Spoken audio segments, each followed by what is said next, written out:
Record. Oh, okay. I will call the district library board meeting, March meeting in session. Do we have any visitors online or in person? Other than library staff? They want to make a statement? Alrighty. The next thing is our oath of office. Erin Trimble is the latest board member. And so I'll ask you to stand. Okay.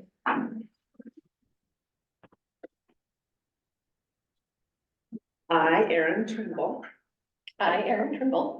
do solemnly swear or affirm that I will support I do solemnly swear that I will support the Constitution of the United States, the Constitution of the United States, the Constitution of the State of Oregon, Constitution of the State of Oregon, and the laws thereof, and the laws thereof, and the policies of the Deschutes Public Library District. and the policies of the Deschutes Public Library District. During my term, During my term, I will faithfully and impartially discharge the responsibilities I will faithfully and impartially discharge the responsibilities of the office of Deschutes Public Library District Board Member. So, shall I say it again? Of the office of the Deschutes Public Library Board District. the office of the Deschutes Public Library Board District Member to the best of my ability. to the best of my ability. Thank you. Welcome. We are very pleased to have you on board. One thing I'll just say to everyone here, I told Erin that our policies are that we typically let the speaker go through their presentation and then ask questions afterwards, so we don't have a lot of interruptions. However, I encouraged her when there was something confusing to a new board member, that she might raise her hand and point that out as we go along, because we want to bring her up to speed with what we're doing. So just to let everyone know. Okay, then we have, just a second. I have to read and notify everyone that Todd received Ray Meow's resignation this morning, effective today. And I will read the resignation so that it is part of our record. This is from Ray Meow.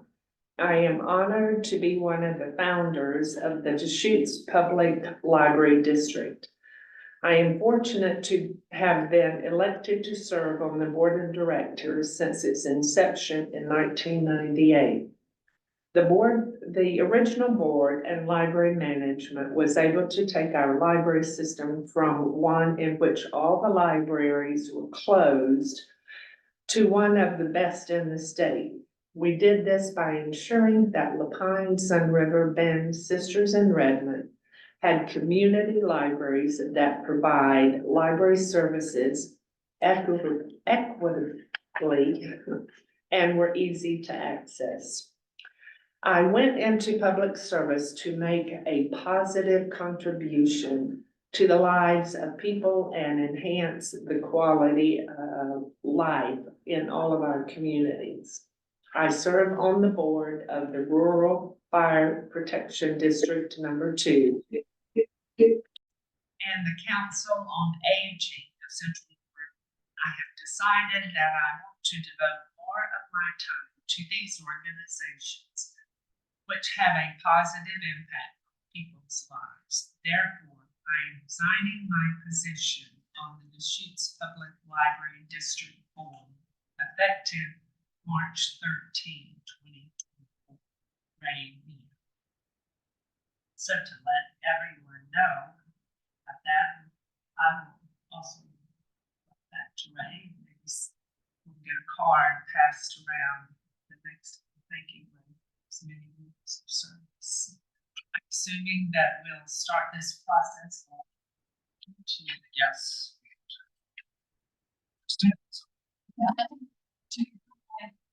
Yes, we'll have to. Times. Okay. The next is the election of officers, Cynthia Claridge left. Served as our vice president at this point in time.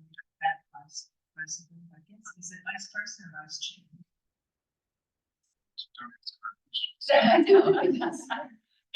Okay, let's call her president. I guess it's vice president. So, I need a motion or a discussion on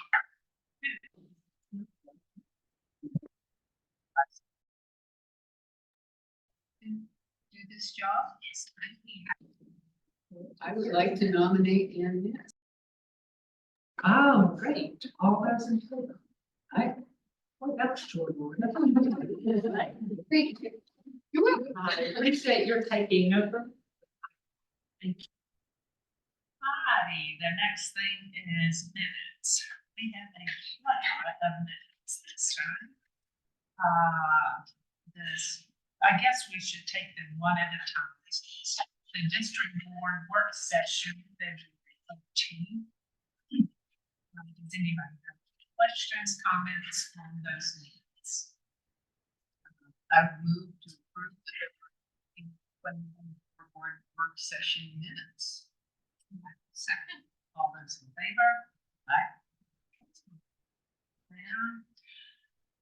February 14th, district board meeting.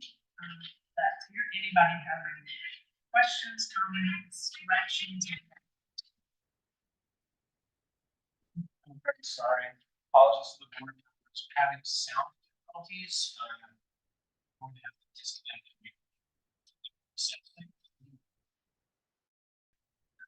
We'll go back to the February 14th district board meeting. Does anyone have any questions, corrections? Okay, do I have a motion? I'll move to approve the February 14th board meeting minutes. I'll second. All those in favor?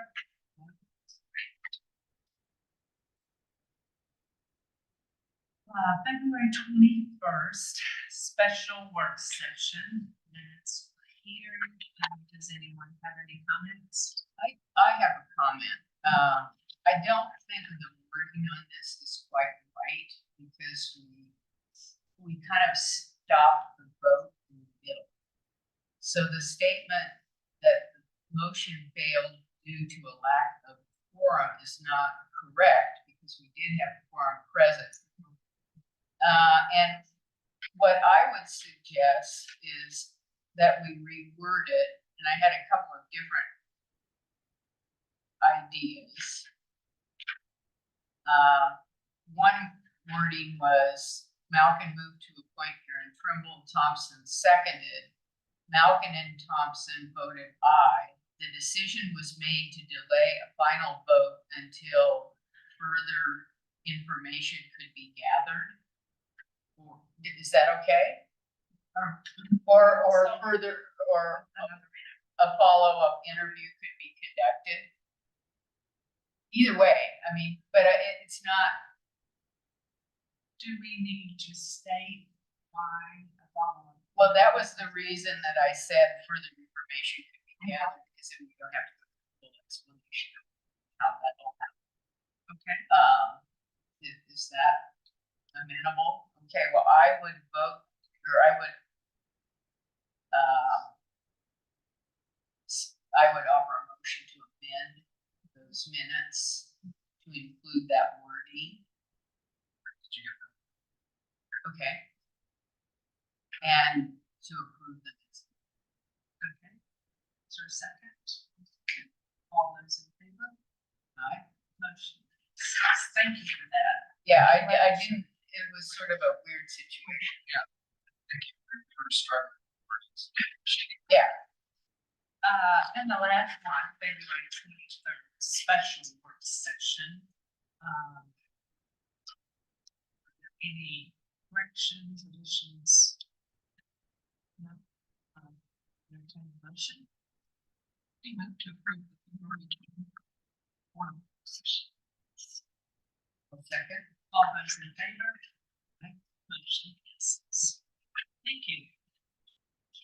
since we don't have public. Unless someone.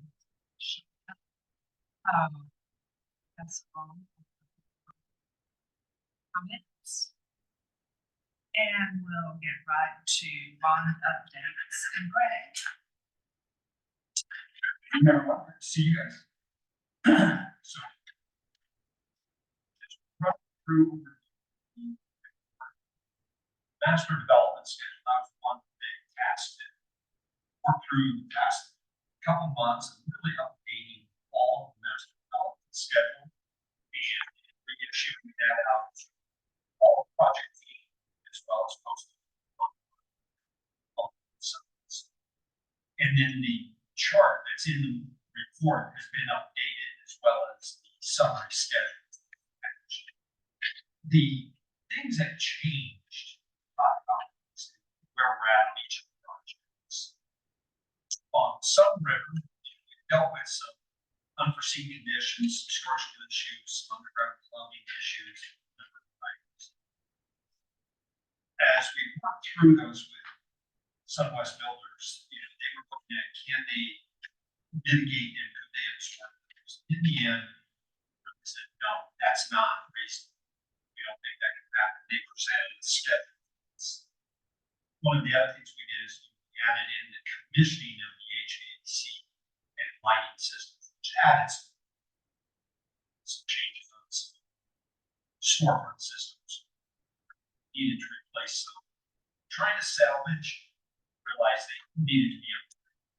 So those all kind of drove some river construction changes. So we've gone through that process with systems for Sunwest Builders, updated their construction schedule. They now completing construction in June. And then what that does is slide out our FF&E installation, so shelving, furniture,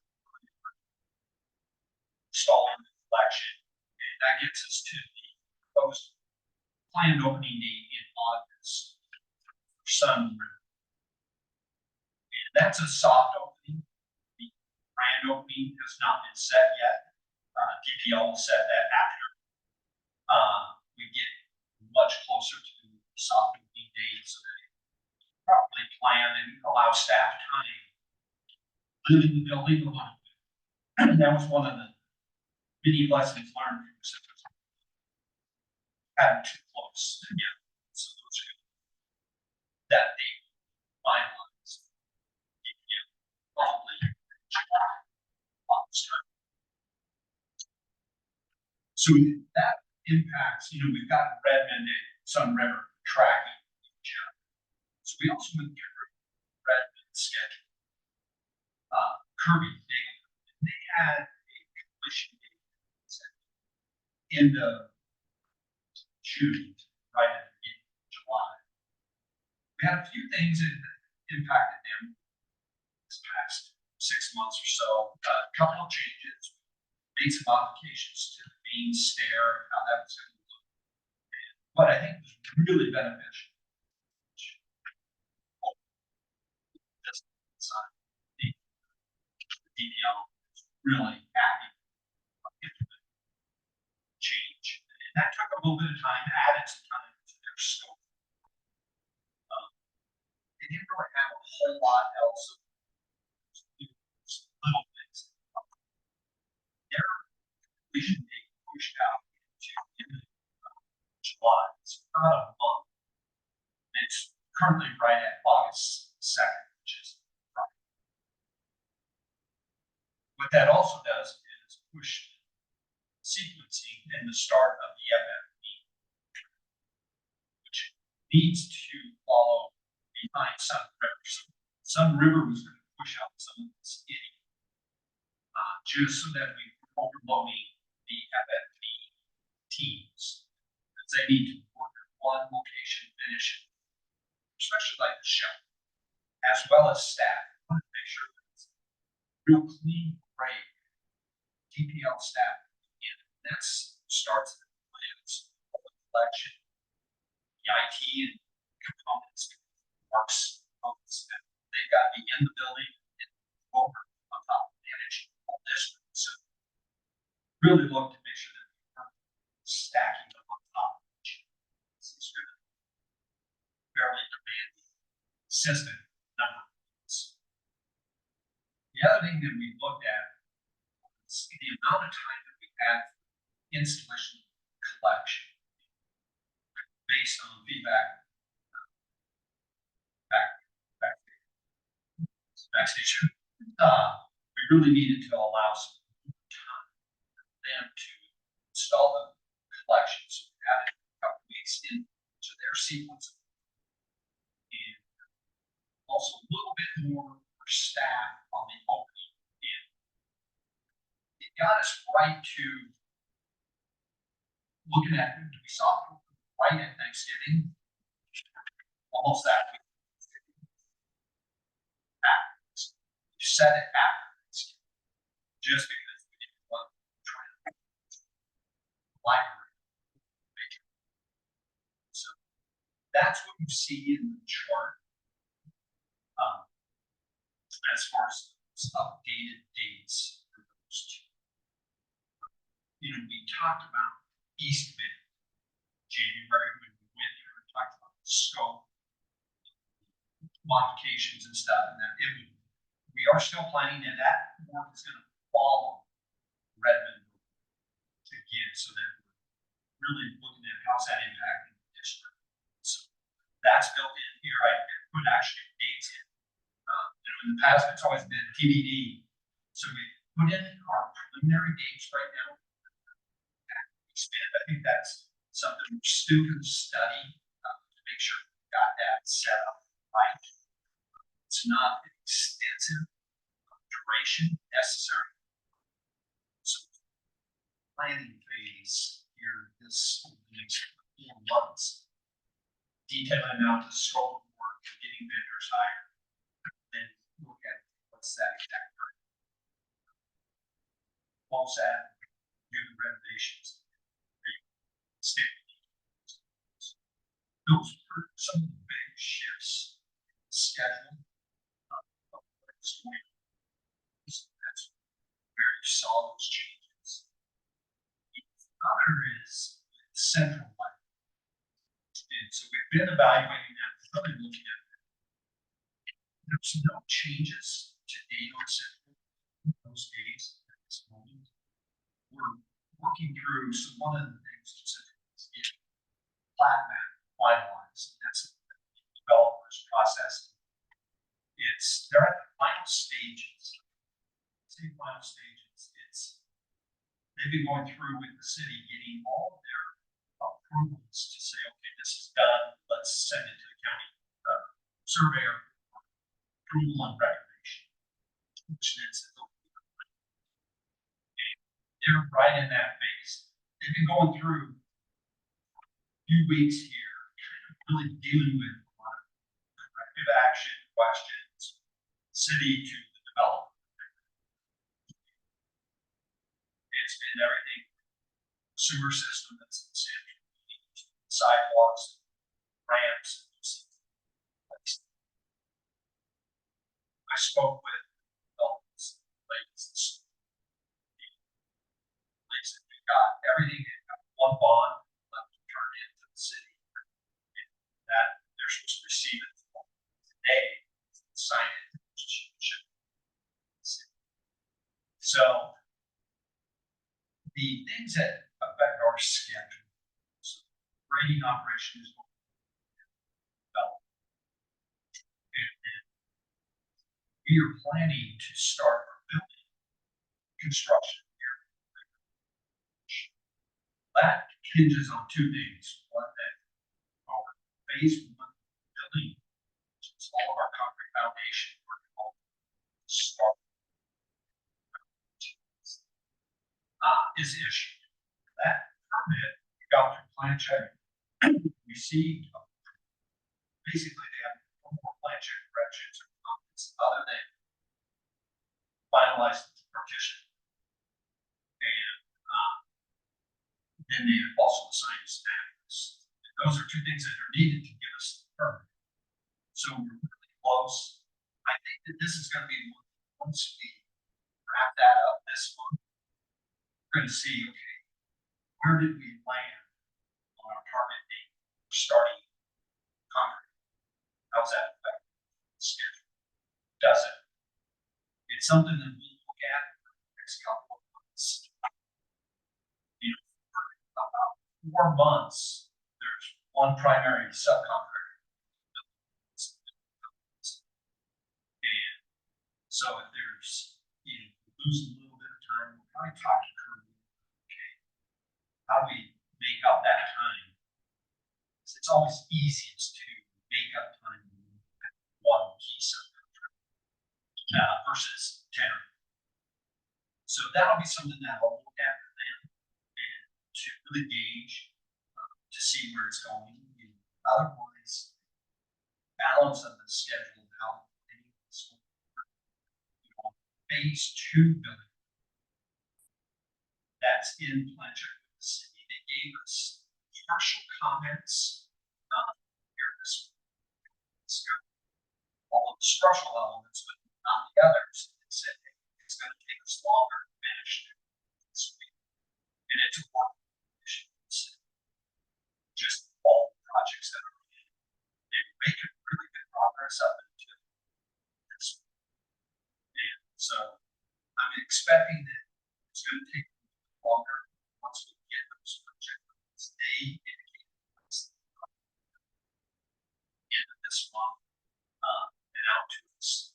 We built in 4 rounds of view schedule, just knowing that it's going to take some time.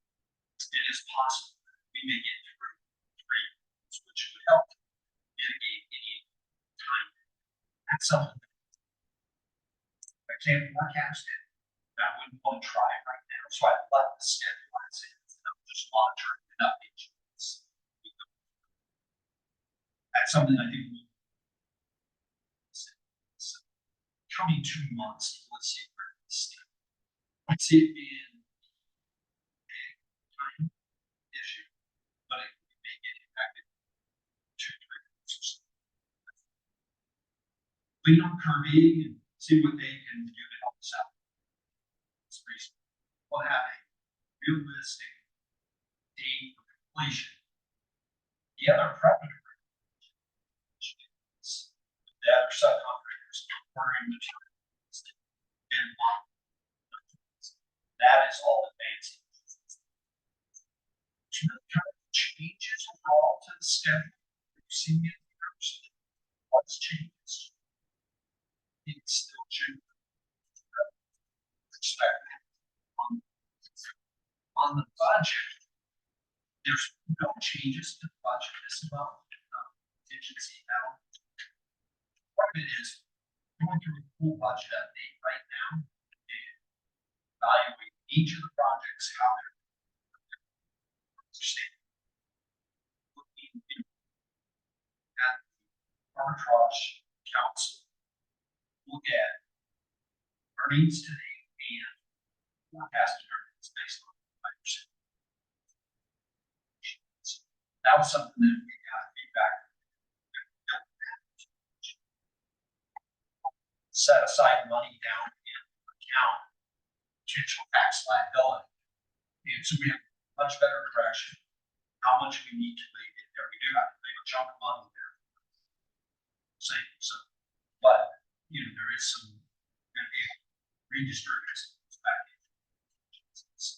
That's going to be addressed as well. It's just all of the updated cost estimates for that's going to be completed this month. We update to cash flow to really DPL to use their overall budgeting process. But you guys will see that next month. Any of the budget adjustments. That's not too much this.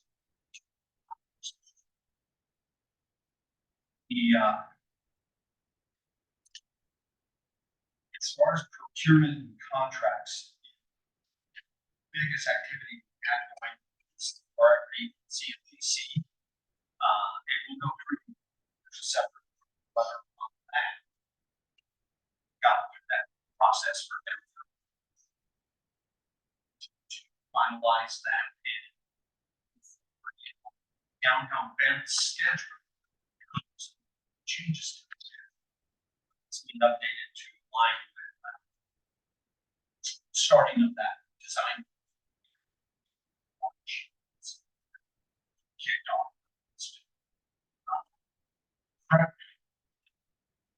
Research society. That's procurement, insurances, changes there. I've got site visits, insurance companies, inspectors coming out to check on this.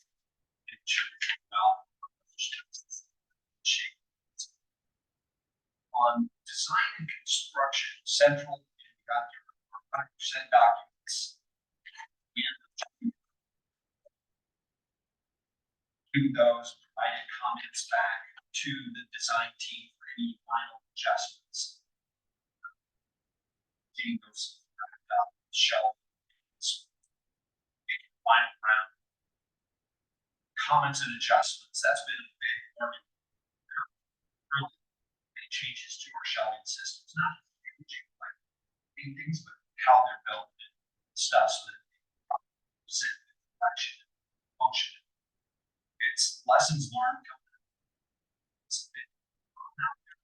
Sisters of all, as well as just looking at how some of things in and out pieces, whether it's a display.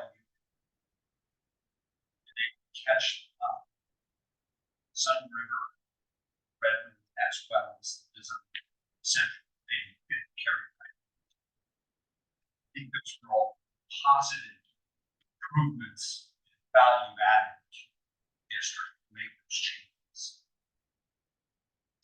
Kirby is working on the GMP, next amendment to the central GMP, so we've got 2 more. The next one will be presented to you guys in May. That's what it's looking like. And so they're using this 100% set, and they're out to bid with the next major subs. They're trying to be 10 subcontractors. And then the last package will be about equal size, which would be all finishes.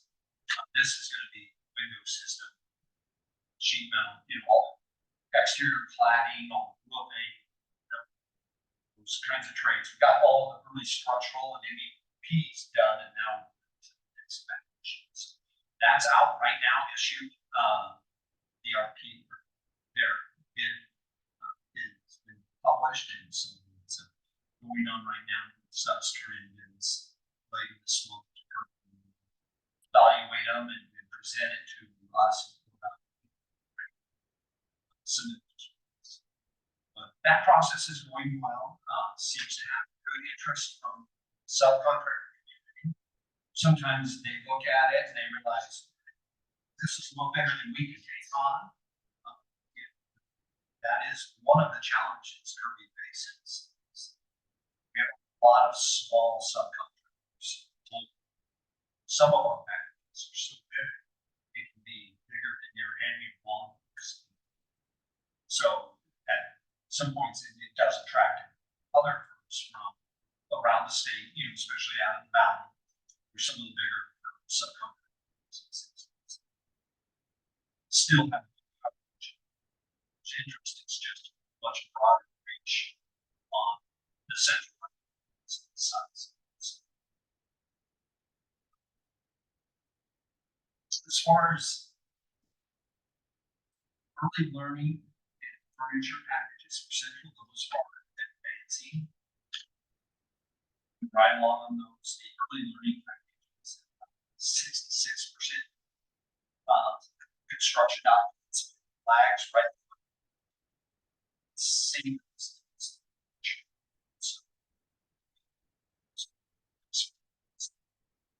Got through 66% phase on early learning, and it's been out with bigger plans on Fabricator, manufacturer, install. They budgeted it, it's right at our budget, slightly under. It's really good. How that came in really looked at what is this looking like and how are all the parts and pieces going to function and work. There's a lot of feedback from people to the design team of what they really wanted in it and how the kids could play on it, and its safety, and its cleanability, its use by staff. So there's a lot of feedback. Latest updated design addressed a lot of those issues. Really hardly addressed budget, keeping it in budget. Still happy. Saw the estimate yesterday. It's fresh news. Wanted to share that. On Redmond, where the FF&E, it's really everything's in production and moving through a lot of new activity at the moment, other than some small adjustments that we made to it. It's just being manufactured. So it's kind of quiet, which is a good thing. We're all consistent, some of them are all the vendors, we're comfortable when we talk about the schedule, the fact that them, when is it coming in? Some of them, a little bit of furniture, we may have to store some of it. It was already ordered. That next sunroom than Redmond. Redmond has more time, so vendors can manage that. They all, no one complained about getting a few extra weeks to complete their manufacturing being ready. So that, they got a little bit of a free benefit for schedule adjustment. Should mean it get a better quality product. Sisters in Malkin, we process amendments, control systems. So just going through coordination, not rushing into it just because all issues that just impacts. So slow getting those wrapped up. So at least amount to staff, users, operational. So that's planned to really wrap up the next couple of months, but very methodically implemented, minimize any impacts. That's kind of what's going on. Like I said, on downtown band, Hall has just been doing a lot of prep work and getting prepared and looking at building method designs, launch the schematic design, schedule. That's in a week. Kicks off. So they're probably already. Yeah. Once they get going, they don't like good. Funding has gone through, so that's really kind of it. There's any questions about it? Hopefully the photos are all opening up. Click on the links. See, there's a lot on Redmond. If you saw the interiors. Yeah, that's really beautiful. It is beautiful. Well, the exterior is beautiful. I think people are going to play. We're building the access, which is, it's a raised floor. That's our wood floor. Access floor sits up almost. Love it. And in between there, it's just like a person seat. So all electrical, HVAC, so they're building that floor right now. It's just like one of those next major milestones. So you see pictures this next month. Next week. It's just a schedule. It's a ton of planning contract. All their subs, how to get all those pieces put together. Sounds like it's moving along. Just like to give the kudos to, I don't know if it's construction. I was sister's library. The way they have partitioned it all and all, it just looks like it's almost meant to be. You can see it. I thought that was excellent. Sunwest put that in, did a really good job. And, you know, we've had debates about what should it be. A discussion of, because you can put up an inexpensive plastic wall, which is, and the district said, no, give us something nice and clean, and solid, one that's safe, but a little bit more attractive. So it's good to hear. It is, it is. Someone who, you know, because we always don't always know if we're doing the right thing. You think we are? It's great to hear. Okay. Anybody else have any comments on this, report?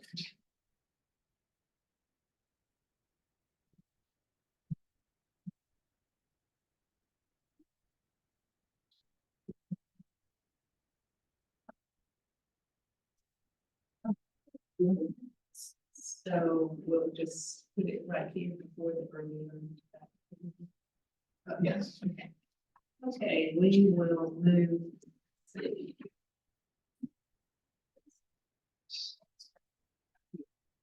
The last one, Redmond art procurement, we'll move that. Yeah, and I know our artist, John Grade. It's online, there he is, John. Yeah, and, you know, in my summary, this is for Redmond specific. It's about the contract authorization for how to execute the contract. I think it was important that John would join us today to let you guys know a little about what's going on there. And just to refresh everybody and let you guys know, you know, the district, we have a budget established for artwork for the bond program. It's not a state requirement, but a policy internal for DPL to spend at least a minimum amount of money on art in all locations. The district established a art committee, which is composed of district staff as well as art consultants who work for us that are really able to manage the process and interface with the artists and help move this along, as well as the other members of the art community that are all on this art committee, and Miller Hall, our architect, are also on there, so that they look at how's the art integrating into the buildings, into the building design, help with lighting and position and where, so that planning spaces to put art in there. So as that committee has moved forward, you know, with Sisters in Lapine, we've had we have art there, new art there, as you guys have seen. It's always been within the signing authority that was established for Todd already. So those never came back. You guys. In this case with Redmond, it's a much bigger art budget and much bigger cost, and that's why, you know, needed to come to the board and say, one, we need authorization, but also a great opportunity to let John give you his information about what we're going to be doing here. So if you don't mind, I'll let John take over and then we can wrap up the authorization afterwards. Thank you. I'm going to shout it. That's my. Thank you, Craig. Yeah. You were on, John. Would you all like me to share my screen for 1 minute and I can show you a couple of images of the sculpture? Or shall I just speak? Is that simpler? Great. Okay. I'm going to try to share screen here. Share.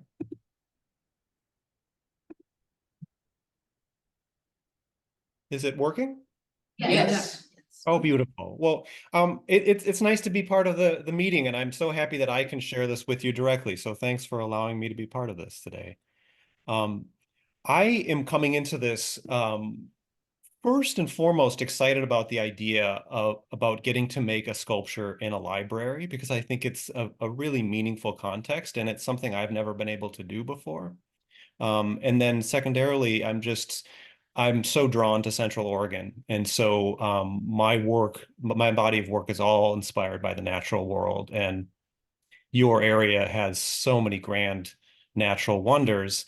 And so in reviewing what I wanted to sort of make the sculpture specifically be about, I ended up focusing on the humble sagebrush because it's something that is so ubiquitous, and it's something that is also so front and center when you first come into the area and you have this incredible smell of the sage. So the sculpture begins with an inspiration by taking a cross section of its stem. So that stem is only about 1.5 inches wide, and I've blown it up for the sculpture to be just about 18 feet wide when you see it. So you have this new view of something that's commonly around us from a different vantage from inside it. And my hope is that it helps people to engage with the natural world. There's a secondary component to the sculpture because there are some wonderful formal correlations between the sagebrush cross-section and the Newberry caldera that you have there with the obsidian flow. So you're seeing these two images here to show you ways in which they interact with one another a little bit. This is a rendering of what the sculpture will look like as you are coming into the Redmond branch. Into the center of the building, you have this beautiful stairway. So you will, from the first floor, be approaching underneath the sculpture, and you'll have light coming through that skylight through the sculpture itself. The sculpture is made with salvaged Alaskan yellow cedar. So it's actually about 600-year-old wood that was standing dead for about a century. So it's exquisite wood, and it's paired with this clear polymer. Between what you can see here between these wood elements are these very small clear cells, and they're quite intricate. I'm going to show you just a very brief video so you get a little sense of what it's like to move underneath it. But you'll see light moving through these clear cells as you come under the sculpture. And these clear cells are diffusing light just enough that you're not seeing the specifics of the architecture above it when you're under the sculpture, but it's still allowing all of the light to come through. And then as you move up those stairs, you get this very different vantage of the sculpture. It would have been a lot easier to make this a straight cross section, but I think I needed to curve this element because the sculpture becomes much more interesting and varied when you see it from above. And I think that's one of its primary advantages. The other thing that's happening is we're applying graphite to the surface of the wood, primarily to the top of the sculpture, but also to some degree around what are the bark elements from below. And it's a little bit difficult to see from these renderings, but when you come around from this vantage, as you come around the stairs and you come to this vantage, where you're now looking down into this cross section and these growth rings and all this cell structure, you're going to have this graphite applied to the surfaces in these very subtle wave-like forms that are going to echo the time scale of the obsidian flow, which is of a very different nature. I mean, it's both a very fast thing when it happened long ago, but it's also then been static for so long. So I think there's a really interesting relationship for people to kind of contemplate time when they compare this phenomena with the slower growing and much smaller cross-section of the sage. The last thing I would say about this is that this is a sculpture that is designed to interact with a second sculpture that I'm working on developing the concept to propose to everybody for the Stevens Ranch branch. And what's pertinent about that relationship here is the cell structure here. It's put together, it's almost like a type of origami with these very thin layers of this clear UV stable polymer. And my group, so I have a group of 15 people that work with me in my studio. They're my assistants. And so what we'll be doing is perfecting how this process gets fabricated with the intention that this is a process that can be applied to the second sculpture at Stevens Ranch so that we get direct participation from the community. So they will actually literally help us put together the second sculpture. And they will ideally be putting together that sculpture while the Stevens Ranch branch is being built. So one of the places that they would actually be participating to help build the sculpture would be directly underneath this sculpture at the Redmond branch shortly after it opens. And then ideally as well as at other branches. And direct participation is a part of my practice and many of my sculptures that has evolved over the past 20 years. And it's become really a meaningful part of what I do. So I think the idea of having a library, which is so much about a community and a gathering place, being a place where people are also directly participating in a sculpture that they then have in their community and have a sense of ownership with, I think it could be a really powerful thing. Does anybody have any questions about the sculpture that I might answer? John, before we get questions, really quick, can you share your vision of why the sagebrush? You explained it a little bit, but the connection that you explained to us about how a library and that sagebrush are somehow connected. Absolutely. Yeah, that's a good point. It's fundamental. I'm sorry to have missed it. So when researching the kind of the why of the sculpture and landing on the sagebrush, I became really excited about the research that's being done with sagebrush and that has been done. And one of the unique characteristics, and many of you will know this, of a sagebrush is that it has very deep roots. So the roots will go down as far as 16 or even 20 feet down into the soil, whereas the surrounding plants and grasses in particular have much more shallow roots. Maybe they go down in inches, maybe a foot. And when the sagebrush taps and brings water up to feed itself and nourish itself, it will bring up excess moisture, and it will spread that moisture around the environment of the sagebrush. And it doesn't do this all at once. It actually retains water and then incrementally releases it into the surrounding environment. So I particularly loved one phrase from somebody's dissertation that was researching the sagebrush, and she called the sagebrush a community builder. And I think it was just it really sparked my interest, and it just felt so apt that there's this small brush that we overlook, but what it's really doing is it's giving sustenance and creating community for the plants that are around it. So it felt metaphorically like a really a beautiful correlation as well. Any other further questions about the sculpture or the process? I have a question. It's Sure. kind of a two-part question. Is the Tongass National Forest part of ancestral homelands for First Nations and Native Alaskans? Is it part of that tradition? I don't know that I could say that's accurate. I'm sure, I mean, I know that there are First Nations people in that vicinity, but I don't know how that designation would come through. There's not been a direct, it's interesting because I'm working on a number of different projects in Alaska, including a piece that we just did on Ahtna land. And it's really, I'm sorry if I'm going off on too big a tangent here, but it's been really remarkable to me to see how organized Indigenous communities are in Alaska, and how much more represented and economically flourishing they are up there. So I don't know specifically about the kind of designated history for that in that area, but I can look into that and find out and get back. Yeah, I would be curious to know, because if it is, I think it is worth acknowledging somewhere in the installation that is part of the process of obtaining this. Yeah, it's really interesting. Yeah. Any other questions? It looks stellar. I like the variety of what it looks like from underneath, and then the surprise of what it looks like above. And I like the diffusion of the light, that's subtle. Thank you. I like the idea that we might get more people to take the stairs instead of. Absolutely. Yeah, and I think it's really those natural replicating patterns, the tie into the obsidian flow, and just how nature mimics itself is really fascinating. And so it just opens up a lot of opportunities for thought. And yeah, it's beautiful. It's absolutely beautiful. Will there be a short plaque or something that would explain the origin of this piece and what it means? It would be a shame for people not to see a cross section of sage, which I've never even seen. Yeah, and I think that would certainly be a good idea. We could also have some sort of a very simple app for your phone, so you could dive into something even more lengthy.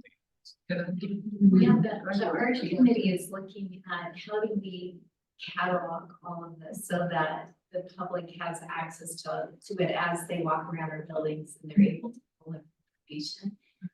We are planning on doing a video with John, just through the whole process of the creation of this as well. And we had done that a little bit with Christy Coon. So again, we're cataloging it both in writing, through video, through the actual materials, and somehow figuring out how to make all of that come to life. Yeah, and then definitely like brochures around it. Or at least a QR code. Yeah. Yes. New technology. New tech, yeah. Any other comments? Thank you, John. This is, there's a sample motion here for, we do need a motion for Redmond procurement. Do I have a motion?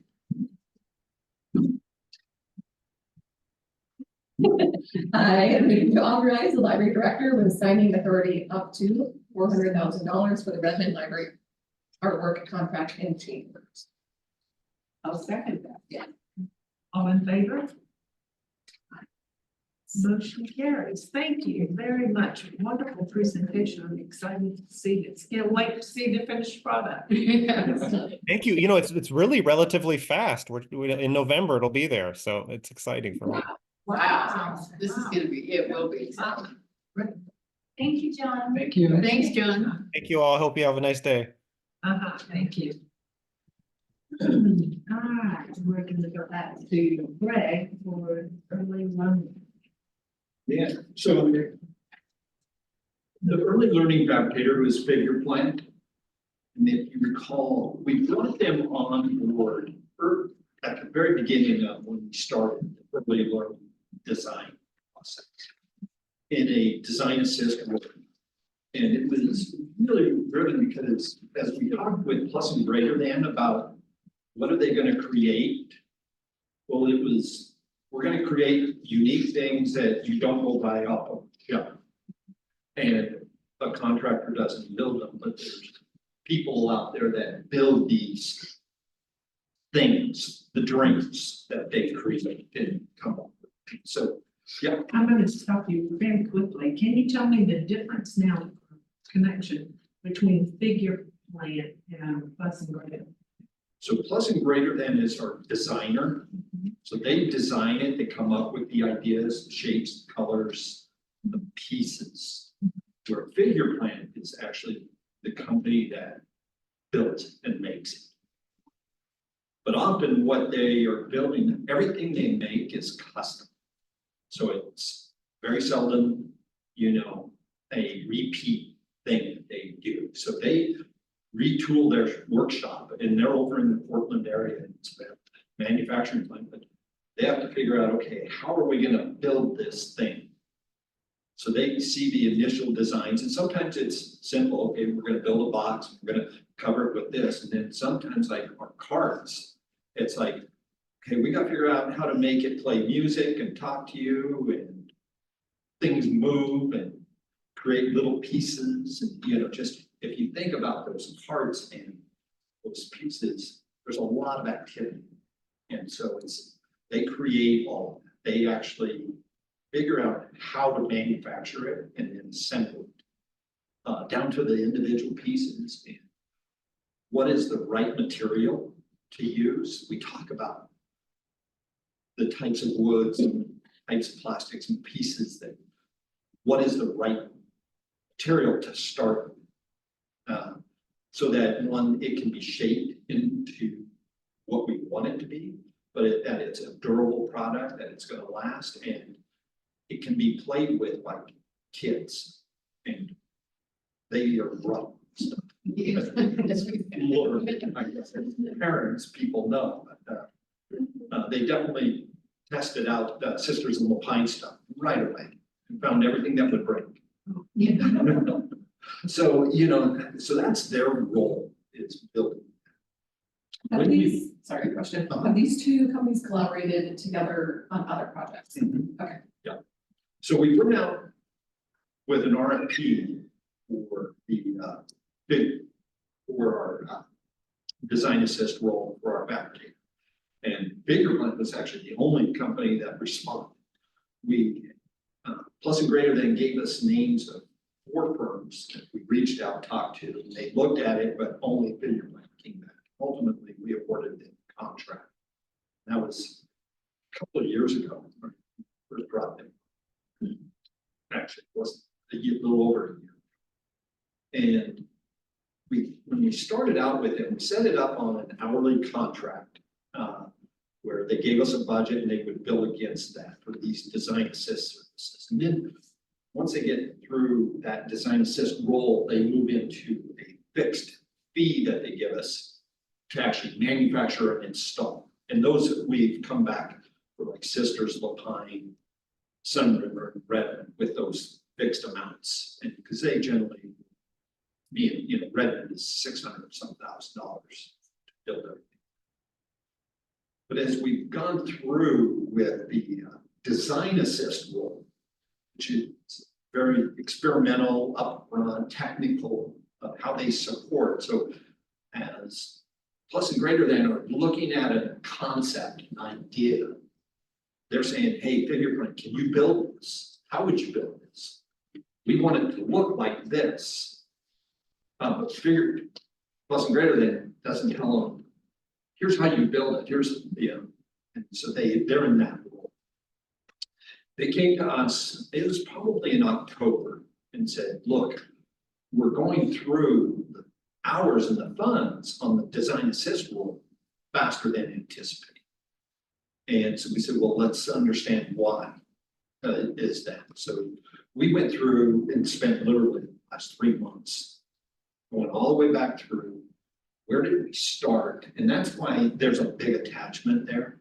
We had them create that to help for us to understand what's driving the need for hours, the amount of time, which relates to dollars. Where there's design assist services, really went back through. And when we looked at our early concepts that we had for the early learning, what are we doing now? We realized we went from a lot of our pieces have been enhanced in the quality and what they can do and their technical requirements. Now, the actual cost of building those pieces and delivering those is staying in our budgets. We're really actually right there, but it's taken a lot more up, and that's the cost that's in this request. So as we went through it, we vetted it, looked at how many hours they had, how they're spending them. And they give us a report every month with their invoice of how much time they're putting into it and what was driving it up. It was a large increase, especially percentage-wise, right? It's almost a doubling of their design assist contract. And so that was concerning for us. Okay, how did we miss it that far? Usually you don't miss it that far. And but as we went through it, we eventually did convince ourselves, me and my team, to really say, yeah, we're confident that they're providing these services, that services are valuable to us to be able to make sure that we maintain our build budgets for all of these. And so earlier I mentioned I got the Stevens Ranch budget for the early, and it's a big piece. It's almost $2 million worth of build. And right now we're sitting almost 10% under that budget. And so that I'm expecting that we may burn up that 10% as we get to the final, but confidence. So we're really investing in this design assist role to benefit us in getting real high quality products that work within our construction budget. So these costs get allocated to every work package, all 4, and it'll be funded out of contingencies that are built into those work packages. So that's where those, it's like 213,000 will come from. So it will feed out of these. approve this, it's our recommendation to do it. I think they're doing a really good job. It just taxing them on the amount of time. So, questions? I have a question. When we first started talking about the early learning center, we talked about a lot of these pieces were going to be repetitive in each library and could be moved around. How does that save us money? All of that is built into to save money on those designs. Yeah, so the pieces are mobile and can move, but like the carts, every one of them is different. We actually aren't building two of the same. But, so it does mean that the carts can go from library to library. There's one that's like super popular. The kitchen. And we're probably gonna build more than one of those, but. So we're building a lot of carts that are mobile, that can go to every branch, but they're different, so a lot of variety. And they're some cost, that's where we spend a fair amount. Same with the trailheads. There's some pieces that are repetitive and they're the landforms. And so they're the same shapes, they're different sizes. And we may say, okay, in this branch we want 2 smalls, 1 medium of that, and 2 of those. And then those become commoditized and very cost effective. And they carry across. There, we're not really buying. They can move to any branch if we want more at one, but they're all the same. They're just different sizes, but they stay the same. Then there's a lot of unique pieces that we have in each branch to create the space. So each of them, the experience within the play spaces is a little different. Even if you look and compare Sisters, Lapine, and Sun River, they're different because they have to fit within the building itself. And then what can we do there? And then as we move to Redmond, it's a much bigger play experience and structure. And there, kids can climb all over and do all kinds of things. And that's what's also happening at Central Library, only on a bigger scale. And so those are unique pieces that are one time. They may have inspiration between them, but they're really not repeated. And I think in downtown Bend, it's going to capture on ideas that they had at Redmond and they had at Central, but again, be unique. So in the end, each of the children's play spaces will have some uniqueness to them based on the library. Hopefully that answers you. It does. Yep. What's the life expectancy of the carts? It's, I don't know that I have an exact date on it. Our first experience was there were some things that the carts were working and functioning, but not necessarily functioning at the highest rate. It's where the kids are breaking things. And so I think they're figuring out those where things have to be a little bit more durable, size and what can their hands grasp that they can do. I would think and expect that these are parts that could last 10 to 15 plus years. Technology may change some of that, but the durability should be. And I think that's where they're working now to improve on how to make them more durable, just from the rigors of child play. So, but I don't have, and that's the uniqueness about custom things. But the intent is that they are there for a long period. And the cart structures themselves are kind of a standard build and really solidly built. So really the parts that we're tweaking are the ones where, yes, it's the features and those types of elements that can get worn over time, and then how would we go about repairing them and switching them? Things that have in figure play is learning, are they replacing those ones? Okay, about. Yes. This. Yeah, you know, there's things where they fixed and repaired them at their cost, just as under warranty. And then there's some where we designed it and built it one way and we realized that we don't like that way. We want to change it. So sometimes there's a cost increase. There hasn't been a lot of it. I know of one car that we said, let's modify this. Now, it was like a 13 charge to do it.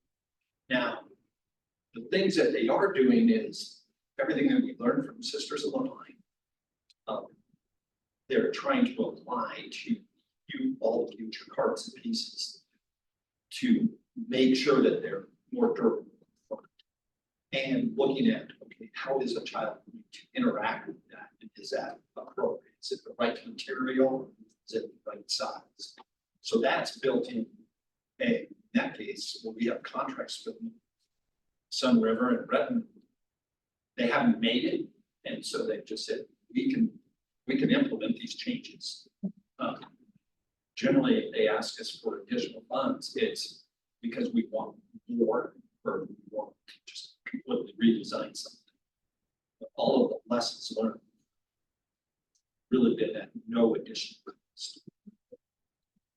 Can you talk, I'm a little bit confused about the budget aspects of it, because you say we're within budget, but then we're going into the contingencies, so. So I set up an overall budget when we started early learning, and a portion was for plus and greater than design. Right. And then a portion was for design assist. And then balance was for fabrication and manufacturing. Right. So the fabrication and manufacturing is what is staying in budget. Okay, So that is. so it's the design. It's the design assist. This is growing. And so when we set up it originally, their original contract was like 250. I think it was the original authorization. So I had that in a bucket over here. That's what is increasing. And I didn't forecast additional. Sometimes I say, okay, I have a contract and I know this, and I'll budget 400,000, but only issue a contract. Yeah, you don't have any flex in Yeah, that, in that yeah. section. And that's the section where we would pull contingency dollars. And it would be allocated, like I said, these dollars will be allocated all 4 packages. Downtown Bend, and I mentioned this in the report, is one where we're not putting money into Bigger Plans contract yet. We're asking for the authorization. But we talked to them about it. We didn't have a real concept design of Downtown Bend. And there's a lot of learning curve that's happening. And so Figure Plan will be developed, or not Figure, Plus and Gray, they're going to be developing their design here over the next 2 to 3 months. So as Miller Hall goes through their first schematic design phase on the building, they're going to start developing the concepts for the early learning. What's the space? Where's it at? What elements? There's a lot of things that from a design assist that they're probably not going to have as much demand for. All the landforms, the shapes that are the same, again, just different ones, they don't have to spend time. They're going to spend some time on unique features that they come up with. But there is a learning curve for them on that design assist role.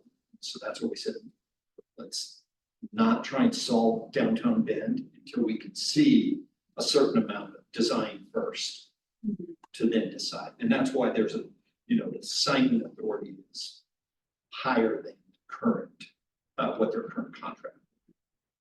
And I guess, I had these questions when I was going through the budget section of the report, trying to understand where we are on the contingencies. Because I know we split them out differently than they were originally, and so I don't know whether the total percentage on the total contingencies, whether what we said at the beginning is apples to apples anymore. And so when you do this next budget update, if you could give us some extra presentation on the contingencies and where they stand, Yep. because I mean, that's obviously really important to getting these projects done. Yeah, so you know how in the budget report, it talks about that budget section when money moves from a contingency or sections and line items. I'll spell it out in there Right, and then we can talk through that, absolutely. right, yeah, Because I do want you, and our contingency with the earnings from the interest is it's gonna increase our contingency and then usages are gonna decrease. right, and Yeah. it's hard to Yes. know where we are on that process because it's changing constantly because things are changing, so. No, absolutely, I'll make sure and spend time, because that's important to know. I Right, really and agree. even how much, just on an absolute scale rather than a percentage scale, how much of the contingency that we've allocated have we spent so far? Because then as these requests come in, we can tell, you know, whether we're spending money we don't have. You're always good about telling us, Yes, but I would like to have more in-depth understanding. absolutely. That's easy to do, you know, is built into our detailed budget. You know, on the report, it goes in it, there's one line up that says, hey, our total combined contingency, 15 million, right, and percent. And then I have it in each of the projects and within each major section of the project. Right. How much for hard cost construction, how much for soft costs, how much for owner costs, which covers early learning, shelving. So I have percentages and dollars for each of those to look at it, small as I can. Right, and I know. And I can you're share that with you guys of how we're looking on each of these projects, because that's part of my budget update. Right, Is literally looking at every project, every building, and all of those components. To see, okay, how does that adjust? right, okay, well, that'd be helpful, thank Uh-huh. you. Any other questions? There would entertain a motion about the early fabricator actually versus Earl. I'm sorry. So, I move to authorize the library director signing authority up to $525,000 for the early learning fabricator design services. second, Second, all those in favor? aye. Motion passes. Thank you guys. Yes, What is that song? I'm going to see the figure place. You guys knew. It sounds like. Did you say you're going or? Oh, no. You want to go? Oh, okay. Yeah. All right, next on the agenda, the Miller Hall Design Services. So this is one just keeping up with their contract. We're at a point where we're having them do lots of little add services, additional services. So the summary page there really tracks what was previously authorized and executed and turned into contract change orders. And at that point, you know, there's a bold line right in the middle. The authorization level had been 17,517,650, and this is on that spreadsheet. And then we had executed contracts up to the 17,480,000. And that left about 37,000 of authorization level still. So as we would then start to ask them to do things, you can see the next list there of what will roll into their change order levy. And for the most part, there's lots of little things that just come up with need to change things, whether it's shelving design, there's a lot in here that you can see that's shelving design, some support on HVAC and electrical work, some heating stuff, early learning. And these are small changes that what we've learned from Sisters on the Pine, how we implement. Because those Sun River and Redmond were completed designs, we needed to step back and go back into. Value-wise, I think it's very important that we're doing what we're doing, but we do pay for services. So that's the kind of the summary. And there's some of the bigger ones that you can see in there. The main stair design at Redmond, it was a significant thing, but it has a huge impact. The original design worked alone, but the integration of the art and sculpture, as you saw, how it sits right in that, and the old design really would not have worked at all with that. But it also, we were seeing it really restrict the lines of sight through the space and up, whether you're looking up through the opening or across. And so that was a reason that we said, look, we need to make that change. I think it was a really wise decision to make that change. But there was a cost that came to it. On the construction side, Kirby was really able to control, because the stair railings were taller and we were making them smaller.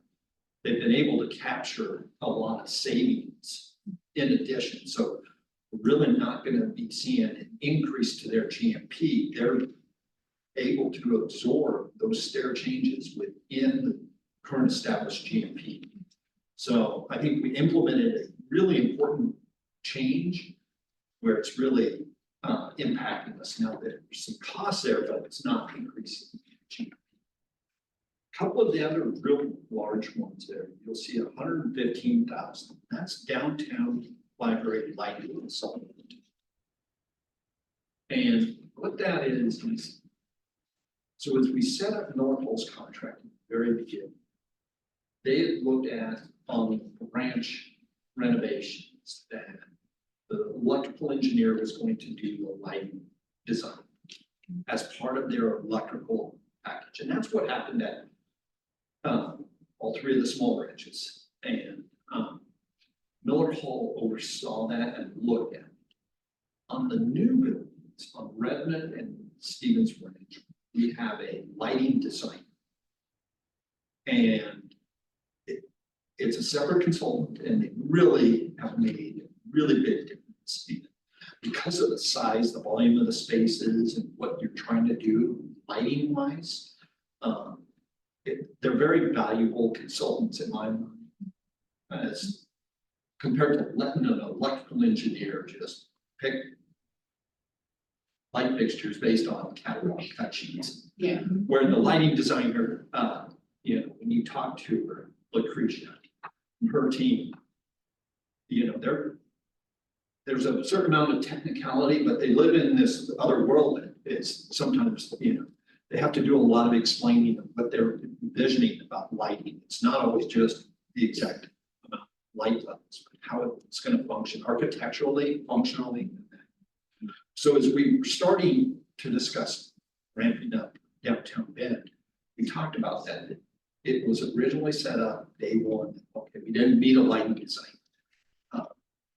Came back and said, it's too important of a building. It's too large and complex to not have that profession. So we asked him for a proposal. We agree that we think we should bring them on board. I looked at this proposal as compared to Redmond because they are similar buildings, very similar. This one is much lower because Redmond included all of the site lighting and exterior. Here it's just the interior. So I think it's from a cost standpoint, as compared to the price they gave us 3 years ago, it's very comparable. And so that was our recommendation on that. I did put in miscellaneous revisions, 50,000, and that's really to allow us to authorize Miller Hall to make small changes and move forward with things similarly to how it was done. I'll keep tracking these as we go through, and if it looks like we're going to use those up, I'll do another their summary. Relative to our budgets, within each of the projects, work packages, you know, in the soft cost, we have line item for architectural and design fees, and we have contract, and I generally have some budget set aside for changes, and so we're working against that. As I do the budget updates, there may be some review, some of the soft cost contingency for this, but much like we'll talk about that relative that next month, we'll talk about that. For the most part, as I looked at it, I don't really see a lot of contingency dollars coming out, but using up planned budget money that wasn't in their contract through this. Questions? No, so. Motion about local design services. I move to authorize the library director signing authority for Miller Hall's contract and change order total not to exceed $17,700,000. I'll second. All those in favor? Motion passes. Thank you, Karen. Have a great beginning. Show today. This is through the Pine FF&E space station. So this one is where we have a current authorization level of 275,000, the contract at 254, and we're implementing these changes that we're going back into Sisters of the Pine. This is specifically about changing the shape of the bottom shelf to be more angled so that the books are more legible. People can see it without having to get on their hands and knees. And we're exceeding that current authorization by a couple $1,000. So that's the request, is to increase that. We did increase it a little bit above. We don't have any plan changes at the moment. But as we learn things, sometimes those come up, and sometimes if there's a small thing that we want to implement, that would give us authorization. So that is taking it up to 300,000. Any questions, comments? I will appreciate that. All right, a motion. I move to authorize the library director signing authority up to 300,000 for the Sisters in the Pine Library's shelving contract. Second. I'll second. All those in favor? Okay. Motion carries. Thank you. CMGC selection. So this one, you know, we issued the RFP, and just to take one quick step back, when we first started the bond program, selected the CMGC method, we went through the exemption process right up front to approve the use of the CMGC method for all of the work packages. So Can you just say what the CMGC method is? Yeah, So, to explain yep, it to Aaron. it's construction management general contractor. What it is engaging, selecting that firm based on their experience or qualifications. And in our RFP, we lay out all the criteria that how they'll present their proposal and how we evaluate that proposal and make the selection. And it's really based on their qualifications, their ability, their knowledge, their team, and not necessarily solely on price like part. It includes a cost component because we do ask them to submit their fee for pre-construction services that they provide during the design process. And then their construction fee, which is their profit and overhead, that would be applied to the cost of the work to build the space up. In the future, we'll go through and they will establish the guaranteed maximum price. And that's their construction contract, the cost of building. And it will be then applied to, the fees will be applied to that. But they set those prices based on competitive bidding out the work and through the pre-construction phase, we go through multiple cost estimates on a very open book. We look at every part and piece, and the architect reviews it to say, why are we spending so much there? Let's design it this way.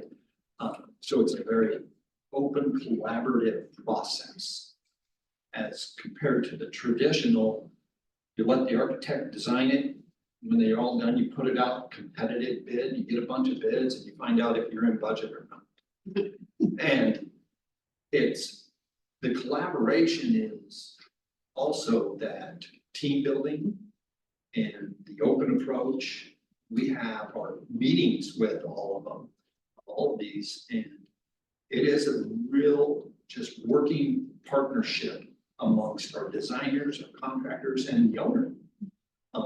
Hey, what's in their best interest? So the contracts were set up that way, and it also allows the owner to receive any savings out of those contracts. And so as we experienced on Sisters in the Pine with SunWest, we went through those projects and didn't write an owner change order until the very end to adjust the final contract, and they absorbed an enormous amount of revisions and changes that in the hard bid world, they would have just handed us change order after change order.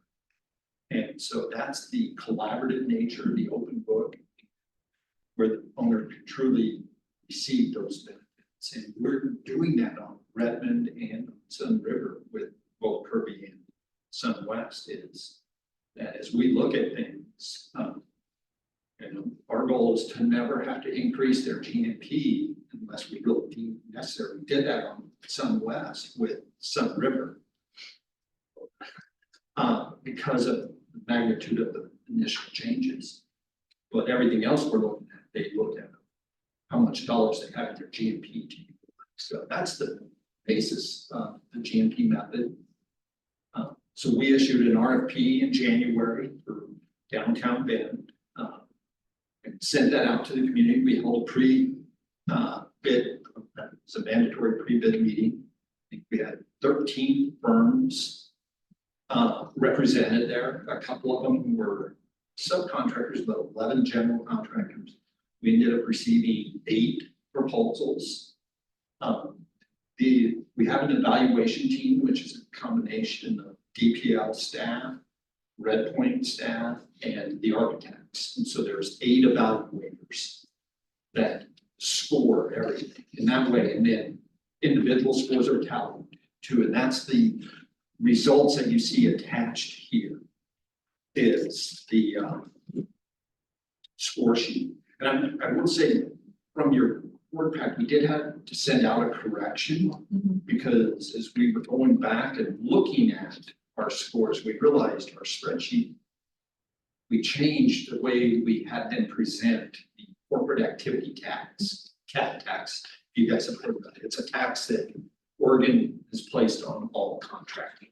So we had them separated out, but our spreadsheet didn't represent it correctly. So we did reissue that. So as we evaluated the proposals as a team, we score their proposals, and from there we determine who do we want to interview.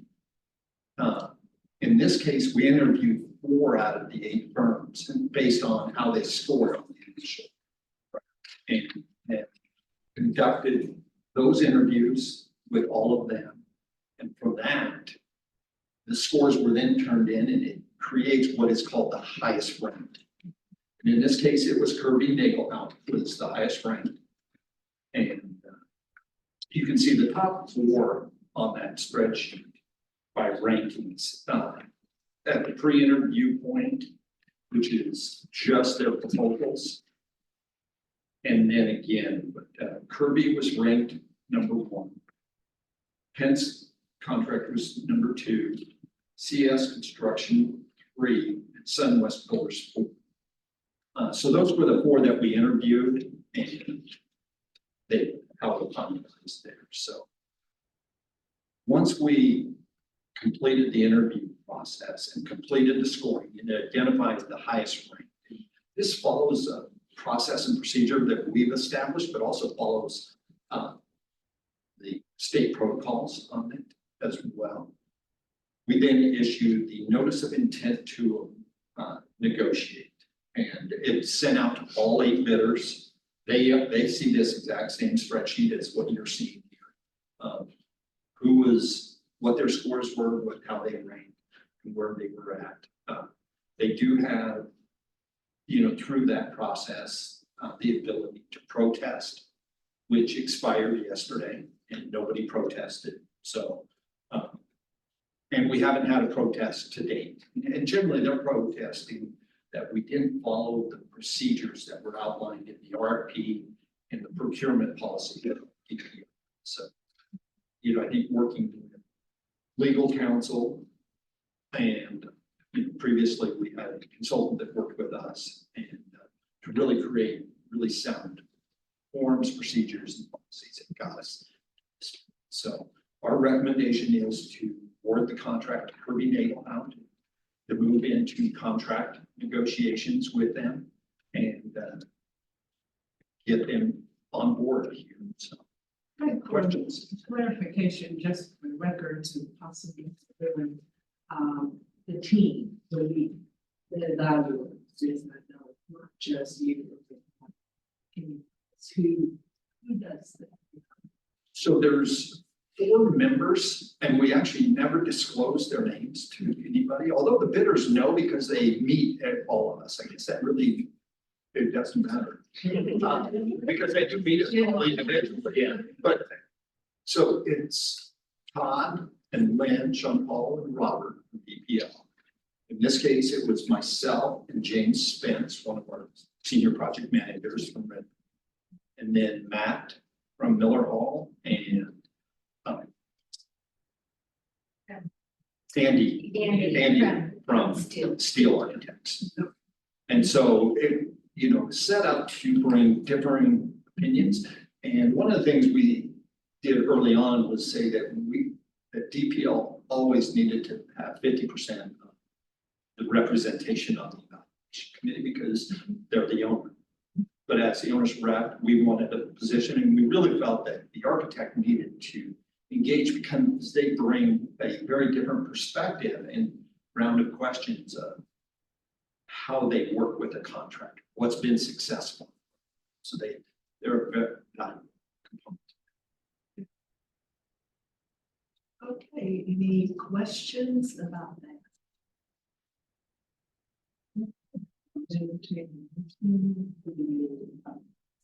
About this CMGC selection. Move to award the contract for the downtown Bend Library with package 3 to Kirby Naval Hound Construction Company, and authorize the library director to sign the finalized contract in an amount of no more than $150,000 for pre-construction fees and all associated documents. Second that. All those in favor? Motion carries. Thank you. And I think I'm done. Thank you, yeah, well, maybe go to someone else. Yeah. The next topic is compensation and benefits as part of our policies that we review. It seems like almost every meeting. We do a different policy just about every meeting. So the theory is, rather than coming and evaluating the director once a year, throughout the year, you're doing kind of mini assessments, so that there's no shock.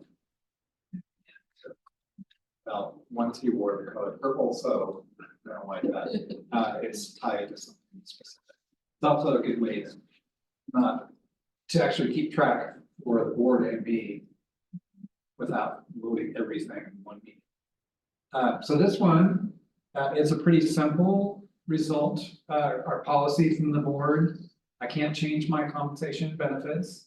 So you'll see it here as we went through this process last month. It's been a long month. Yeah, Do that evaluation every 2 years. We have an outside company come in and do a 360 evaluation. of me, and that's what we just did that in February. So it'll be another 2 years, but. The second one is that I cannot promise permanent or guaranteed employment. And as I say in here, we're very clear about that in our handbook, that there's no guarantee of employment. Fail to maintain appropriate levels of compensation and benefits sufficient to attract and retain employees, subject to fiscal limitations. And this policy is not subject to the district's grievance policy. So this one is actually, in the past, we used to go out about once every 3 years and study the salaries, things, and the board is probably aware of this. Things have changed so much in the last few years that we actually started doing this annually. And Jennifer, is anything you want to add to that? Just in general to the Just- governance policy or Or just to our policies for reviewing salaries, like what that looks like for us. Can you tell us who Jim is? too? Sorry, Jennifer. Sorry, Jennifer Almer is our human resources manager. So.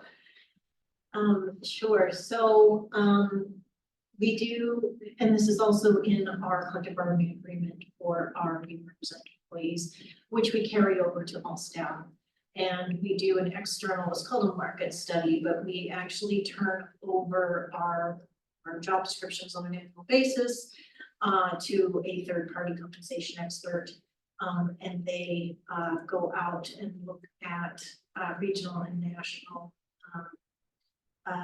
surveys and try to establish 3 points of data contact for each position, and then provide a percentile based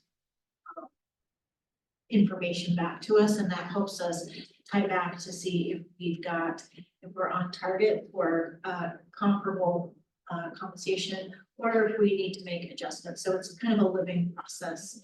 And then for each new position that may pop up during the year, the same process happens. So really every single position from a compensation standpoint has an external,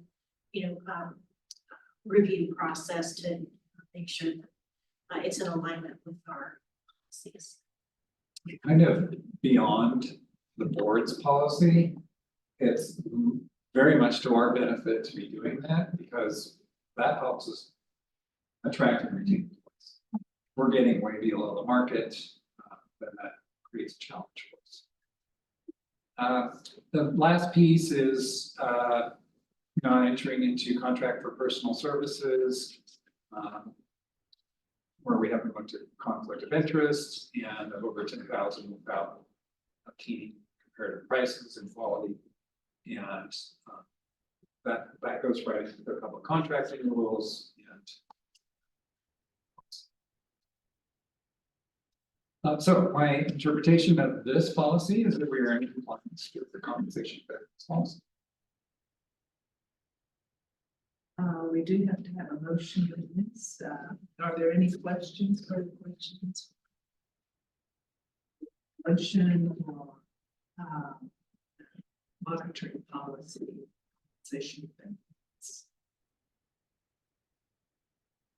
We move to find that the district is in compliance with the compensation and benefits policy.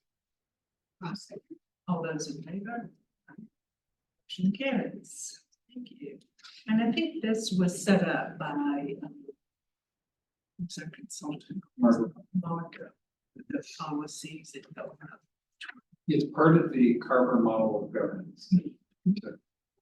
Such stuff. It's also range of stuff, the policy governance. May I suggest maybe do short breaks as we get ready? Okay. Presentation question. Perfect. Okay. Presenter? Yes. Oh, there you are. I'm hiding. We'll call the session back in session. And we're gonna have 2 presentations from library staff. And Erin, just to let you know, this is one of my favorite portions of the meeting. We have library staff come in and I think you will find that we have the most enthusiastic. Enjoy. Okay. Yes. So Chandra vanEijnsbergen is our youth services supervisor, and I'm having her speak today because one, she gave this presentation for our capital campaign committee. And it really, everything we're doing, and I'm sorry, because we probably should have had her do this before we had to vote on the projects earlier, because it's everything we're doing in the buildings, there's a reason for it. And so that I'm not going to take away your thunder, but it was such an impactful talk for that board, and we basically be careful what you do, because as soon as she gave that presentation, we have made her give the presentation a bunch more times. She's going to be doing it to all staff next month, and because it's really important for everybody to understand what we're trying to achieve. And we're seeing that you may have seen a few complaints earlier on. We applying about, well, why is this children's area doing this? Yeah, this kind of answers everything that what we're trying to do. So, Yeah, hi, I'm glad to be here, glad to talk about this. And that's actually a great segue. I gave this presentation to the Lapine staff a couple of weeks ago. And one of the staff members let me know that literally the next day, she had a parent who was muttering, these are badly designed. And the staff member had the information to respond and say, actually, they're not. Just this is the reason why this piece is designed this way. And it just made the staff person feel really good, because they understood the essence of why we have made the decisions that we have. And we wanted you guys to have that as you are representatives, out there talking about why we're doing, we want you to know what we're doing. So today I'm going to talk a little bit about what early literacy is, the foundations of early literacy or early learning, and how that is applied to our Deschutes Public Library Discovery Spaces. So what is early literacy? And I've given each of you a little handout. You can take notes if you want. You don't have to, there will be no test at the end. But there's an opportunity to take notes if you'd like. So early literacy or early learning is not about teaching, learning and writing, or reading and writing early. It's about the foundations that children need in order to be ready to learn how to read. Children who start kindergarten with good pre-reading skills have a huge advantage, and they are much more likely to graduate high school if they are starting in kindergarten with these foundational skills that they need. The statistics from pre-COVID, about 40% of children started school with skills 1 to 3 years behind. And of course, you can only imagine that has increased significantly. It's a higher percentage, and it's more years behind that kids are really starting. Below basic readers are almost 6 times as likely to fail to graduate. So we want to provide every opportunity possible for kids and families to work on and increase their early learning skills. This is just a really brief look at synapses in the brain at birth, at 6 years old, and at 14 years old. So at birth, you can see that there's a lot of white space, because those synapses, the little round balls at the end, have not made connection with each other. Where those connections meet between synapses is where learning happens. So at birth, they are just ripe for all the information they need to learn. At 6 years old, you can see the density of their synapses and those synaptic connections that they're making, because kids are sponges, right? That's where they are learning about the world, they're learning about communication, they are learning names for things. This is how we work. Already by 14 years old, you can see it's slightly less, because the brain has already decided, here are things I no longer need to know, or I'm not going to use. And so it sloughs it off, and it just cuts off those connections. Language learning is a huge example of this. If you think of Chinese language versus English, there are a lot of really different sounds that as an adult, we can barely even hear, never mind make. And so by the time a child is 14, their brain has decided, oh yeah, we don't make that noise or that sound in the language I'm learning, so I'm just gonna cut it off. So what we are trying to do is to keep the brain as active as possible, using as many different parts of the brain as possible to keep it all as active as possible. So this is a PET scan of a brain, and it just gives a demonstration of how different things light up and use the different parts of the brain. So hearing words, seeing words, speaking words, and generating words use different parts of the brain. So we want to encourage families and to encourage children to do a variety of different things that are activating the different parts of their brain. Okay, so there are 6 early literacy skills that have been discovered as foundational to kids being ready to learn how to read. We're gonna go through each of them kind of quickly just so that you understand what it means and what they are. So narrative skill is the ability to describe things, to recount events, to tell stories in a chronological way, and also to make predictions. If you ask a 3-year-old to tell you what they did yesterday, yeah, their narrative skills are not very good. It includes things from a year ago, things from the future, things they've never done. But that's part of what they need, is to learn how to describe events, tell them in order, and a huge part of that is also being able to make predictions. Holding this pen and I drop it, what's gonna happen? Print motivation is really simply the joy in and interest in reading.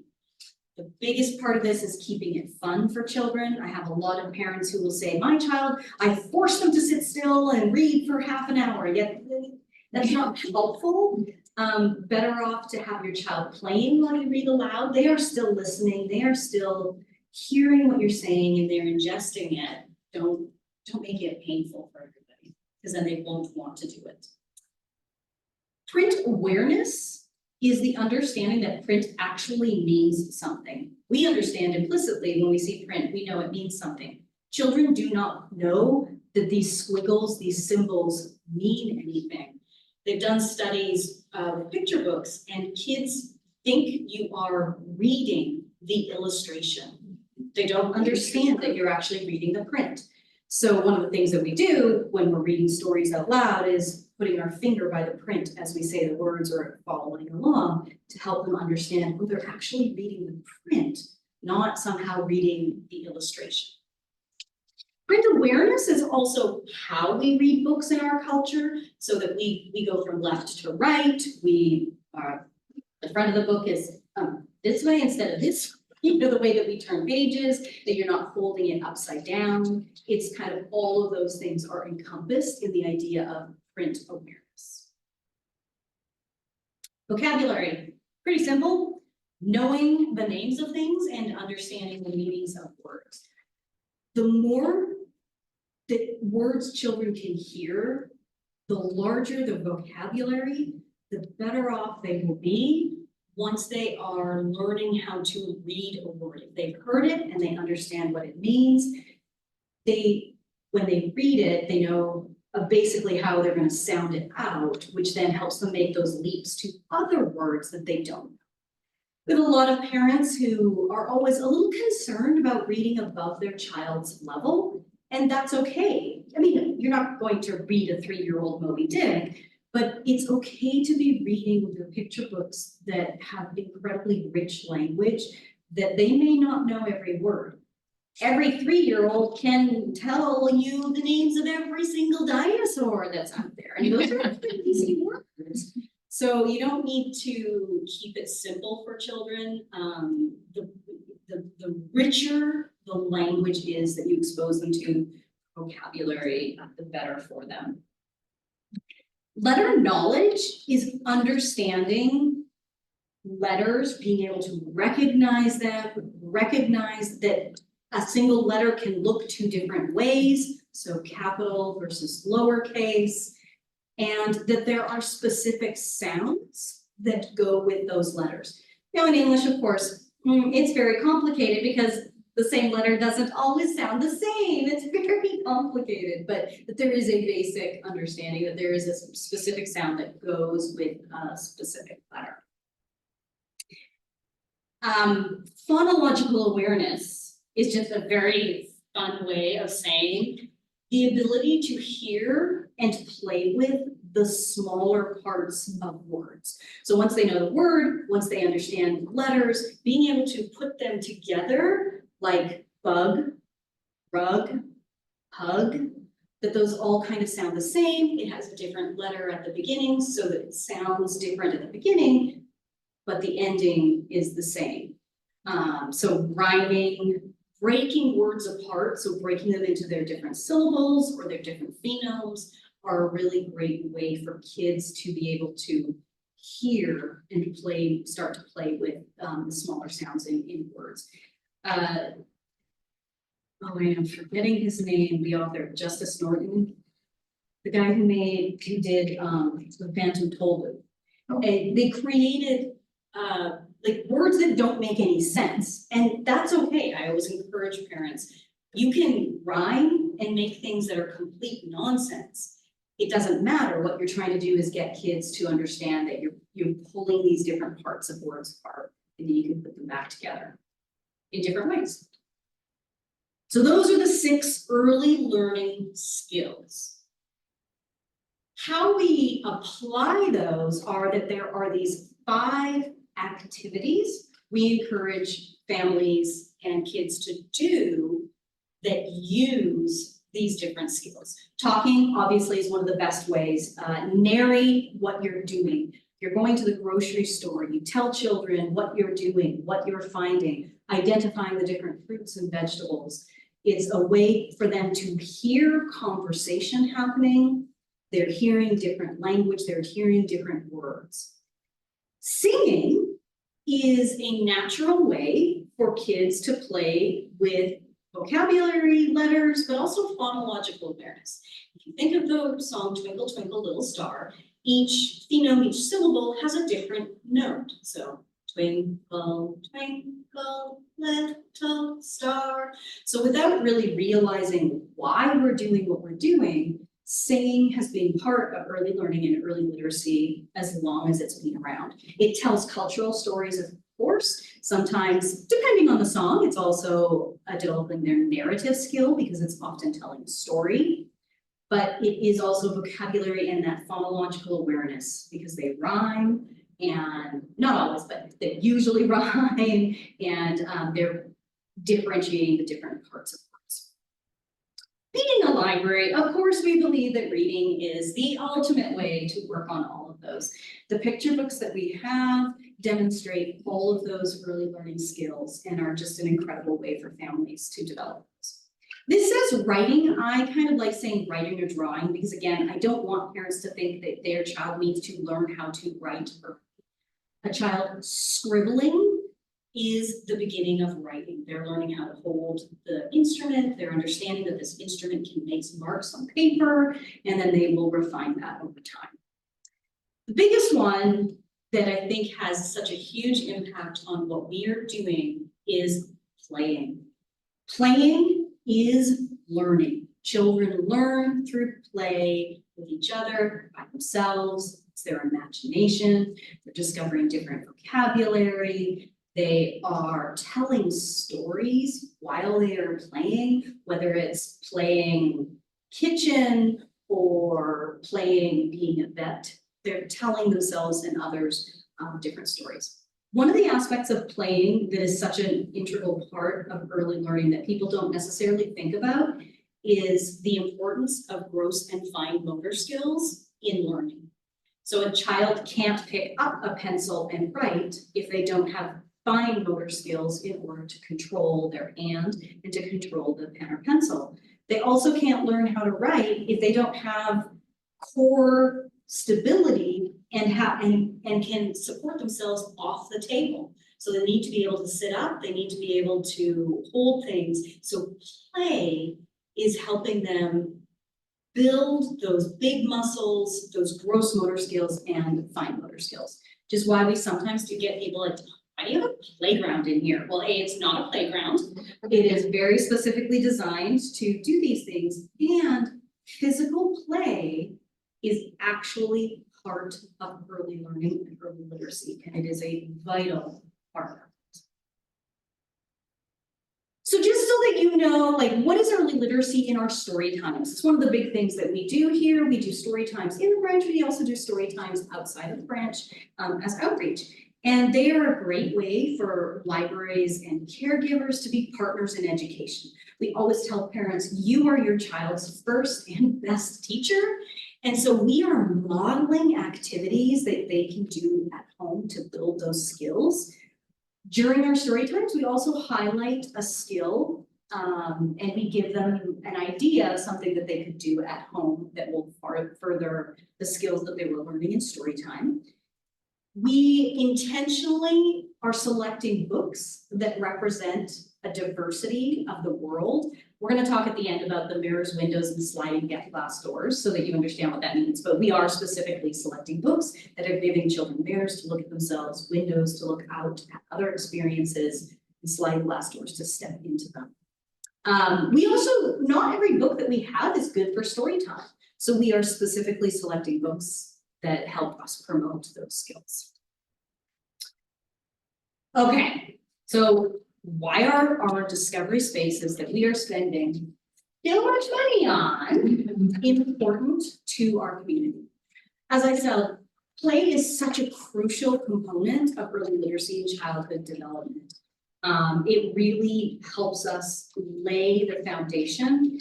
And we know that not every child in our community has access to all the different varieties. Their parents may work, and they may work 3 or 4 jobs. They may not have the money to bring some of the things that other kids in our community have in their home, or to be able to pay to go to experiences that can really help further them. And it's really great for kids to play with each other.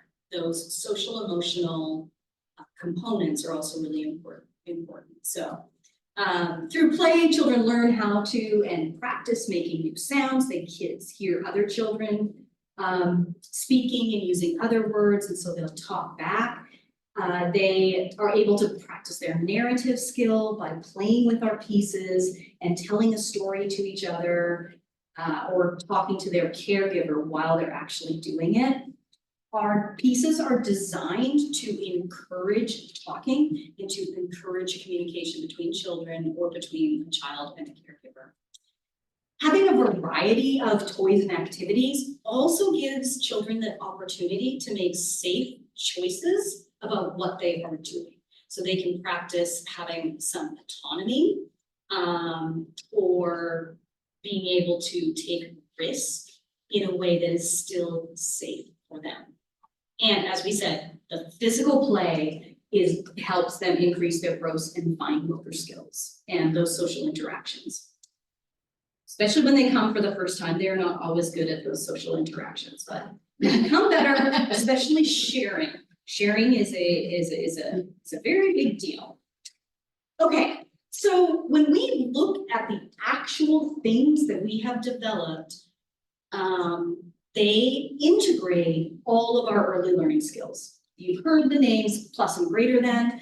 That is our company that helped us design them. We spent a long time with them working through what is the experience that we want our community to have when they come in.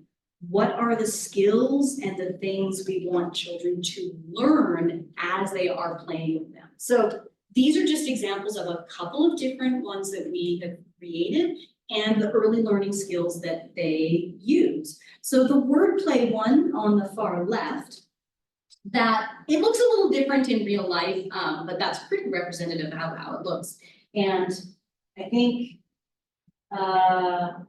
me and Catherine, we were in Malkin yesterday and we were watching a little boy play with the wordplay one. So on the top is a roller where they can choose different images. So a cat, a dog, there's some fruit. I can't remember what it is, but I think there's like 25 different images that they can select. On the row below, they can manipulate and move each of those letters so they can spell it out in either English or in Spanish. So all the images are things that can be spelled out in English and Spanish in 5 or less words. And that's what he was doing. And he was scrolling through and he was looking at it and then he's like, no, that's not right. And then he keeps scrolling and I think he was trying to, it was a fish, I think. I actually can't remember. No, I think it was a fish. So he was trying to spell it and it was just really cute to watch him actually interact. That bottom part there that has the alphabet, those are indented, so kids can trace it with their finger because tracing letters, again, is the beginning of that. It's also a hopper drawer, so it opens, and inside it, we have other off-the-shelf manipulatives that are related to words. So it's blocks that have different letters on them and different kinds of things like that, and they go inside. So that is obviously print awareness, it's letter knowledge, it's vocabulary, it's fine motor skills, because they need to use their finger to turn the dial.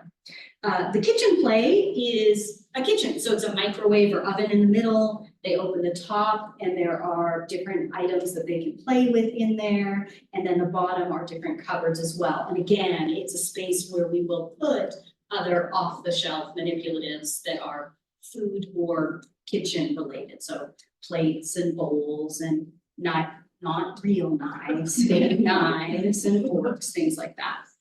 This is also a great one for narrative skill because a parent and child, as they're playing, tell me what you're doing. Oh, I'm making dinner. What are you making? I'm making blah, blah, blah. And so it's these conversations that we are trying to encourage between caregiver and child and child. The last one there is called ball play. So they can put these balls in those holes and they don't actually know where it's going to come out. So this is part of print or a narrative skill about prediction, and they're not going to necessarily be able to predict it. They can also see where the ball goes through those openings. So it's gross motor skills, fine motor skills, narrative skills that are all embedded in the design of this item. Every single one of our carts that we have created, we have thought about these skills and how we want them to be integrated. We also have our trailhead over there that says, what's the silliest book you can find? Those are in the collection and that will ask a question and we can change it. So this is a way to try and encourage a connection and an exploration of the collection. So we can put different, find a book with whale in it, and they go out to the collection, find it, and they bring it back and we put it there. The one over on the top right is for some of our youngest kiddos. So that's like a mobile with mirrors. Babies love looking at themselves. Babies love looking at other babies. So a little baby can lay underneath that and they can play with the mobile above them and also see themselves in the mirrors. That is one, they were describing that to us. And I thought, I don't quite believe that. Right. The next day we had a board meeting, sisters, and while we were meeting, I saw 2 different sets of parents come, put their baby down there and they did exactly what they said. Yeah, right. They did exactly what they were supposed to. It's just so amazing when we see these drawings and we see these things that we've created and they come to life and then you see kids actually playing with it. It's amazing. That's with both the Lapine and Sisters opening, it's Yeah. like, that was just amazing to be with the landforms that the kids just went in there and started doing. Right. They They did, and you don't have to tell them what to do. Right. One of my favorite memories has nothing to do with actually being in the library, but was meeting at Figure Plant. So the company that is actually making these things. We were having lunch and somebody just asked me like an question of like, what do you think these are going to be like? And oh my God, I just went on this whole spiel about what they are doing is going to change the lives of kids. And because this is about early learning, this is about giving this opportunity to every child in our community of these really well-built, amazing things. And I just could see this one guy, he got like a tear in his eye. Yeah. fired. It's not just about them manufacturing a piece of wood.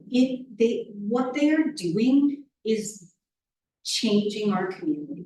And they are part of that, whether they're designing it, whether they're fabricating it, whether they're installing it. They should be so proud of everything that they've created. And I hope they remember that during the frustrating times. The things down along the bottom, we call those landforms. And those are different sizes, different shapes for kids to be able to manipulate, move around, stack on top of each other. I mean, hopefully not 4 on top of each other and then try and jump off of it. But they can manipulate them in different ways. So the one that kind of looks like a squiggle, they can sit on the end and it moves.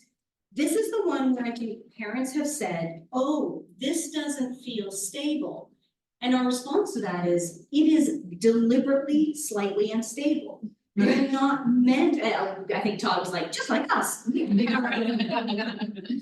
they are intended kind of like the wiggle chairs that kids have in school. We want kids to sit on them and rock, which is of course, building their gross motor skills and their core muscles, and experiment with them. If I put 2 of these small ones on top of each other, are they actually stable? Where is that point of instability? When I move the one that looks like a big C, if I move it onto its back, I can lay inside of it. How much can I rock? If I turn it the other way, I can crawl underneath it. I can sit on top of it. So these are all about being able to make a choice, being able to make a decision about what they want to do, and then thinking about the world in a different way and kind of being able to create their own reality. Okay, this is just the last part that I always put on that I just think as board members is really important knowledge for you all to have. And this is why representation matters in the books that we have and in the variety of activities that we offer to children and families.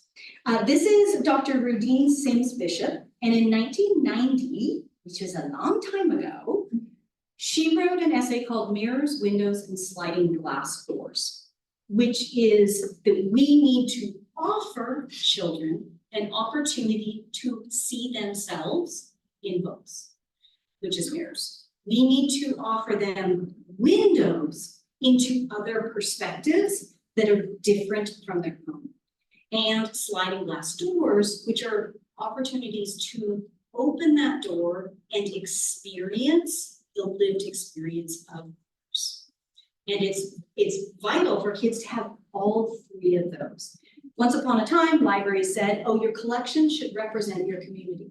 No, your collection should represent the world, because children need to see perspectives and things that are different than the life that they currently know. How are they going to learn about the world? How are they going to learn empathy? How are they going to learn about different experiences if it's not out there?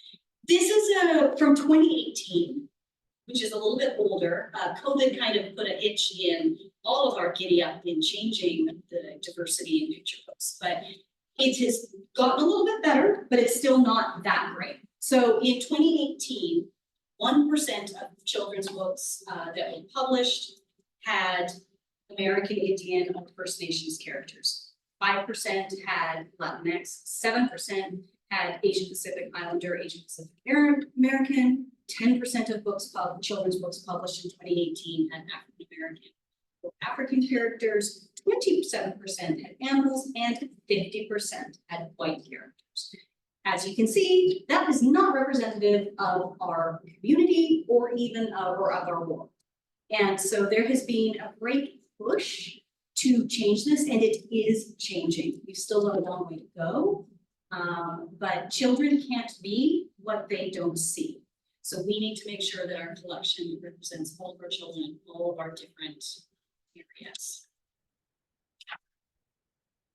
And that's my presentation for you. That was a lot of information that I threw at you. Some of it you probably already knew. Does anyone have any questions for me? I would like to get a copy of what runs off this chart so that I can share it. Yes. Excellent. Absolutely. Yeah, especially like this infographic specifically. Yes, I can get that for you guys. All of these.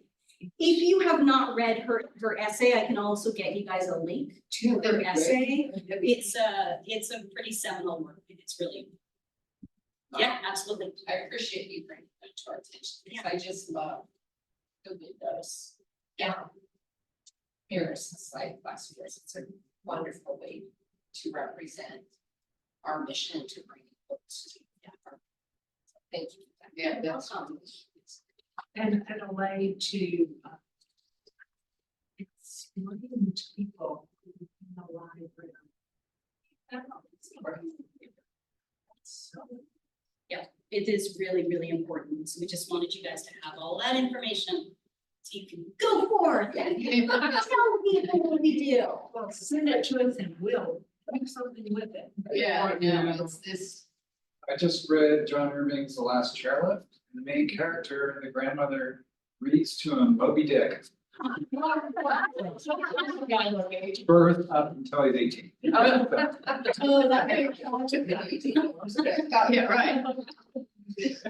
Thank you. You're very welcome. So, this is new to everybody. Yes, it is, which is why we're doing it for all the staff. Also have ideas of like, how can we possibly distill some of this information to something that we can give parents? And so as we have these new spaces, you don't intrinsically understand why we've created this, but if we can give them the information like a trifold of these are the things that you can be doing with your child in our new spaces. So that's on our radar. Right, and some of this stuff is, I mean, intuitive that parents know reading to their, hopefully. That reading to their kids is important, but all those things like the course string and things like that are not things that get talked about very often. And I think parents would find that really helpful. And also reassuring them that everything that they are actually already doing, with singing lullabies with their child, they are teaching their child. You do know what you're doing because you're already doing these things. And we've been doing them with kids for millennia. Yeah, I know, right? Yeah. If you ever want more information, I can talk about it ad nauseam for hours. Thank you. I will. All right, and then next is volunteers. Okay, so Judy England is our volunteer coordinator for the district. And I'll put in a plug for one thing that she does that she probably would be honest about, not talk about, is the volunteer fair every year. It's part of my slide. Oh, then I won't say anything. Yeah, no, but you can. Yes. I did share with you the newsletter that goes out. I think you see in that the amount of care that goes towards our volunteers, and that I want to highlight for Judy. When I started here, we had volunteers, and I'm not sure we treated them the best. They were somebody that showed up and can't go do something. And they're very much valued in this district. They get attention, our staff all know them.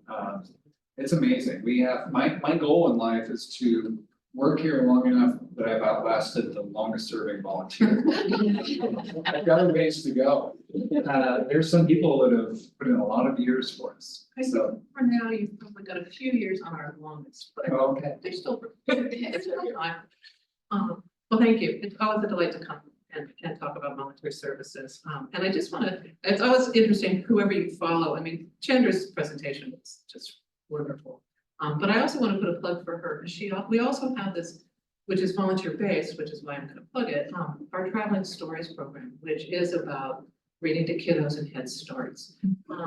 And Chandra and I work together. She does the training. I do sort of the details behind the scene.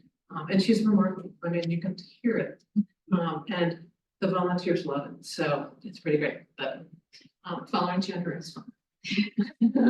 So you all got the annual report, which is what I'm not going to go over it in detail. I sort of pulled out some highlights from it just to do a visual and to talk with you and be here and answer questions that you might have.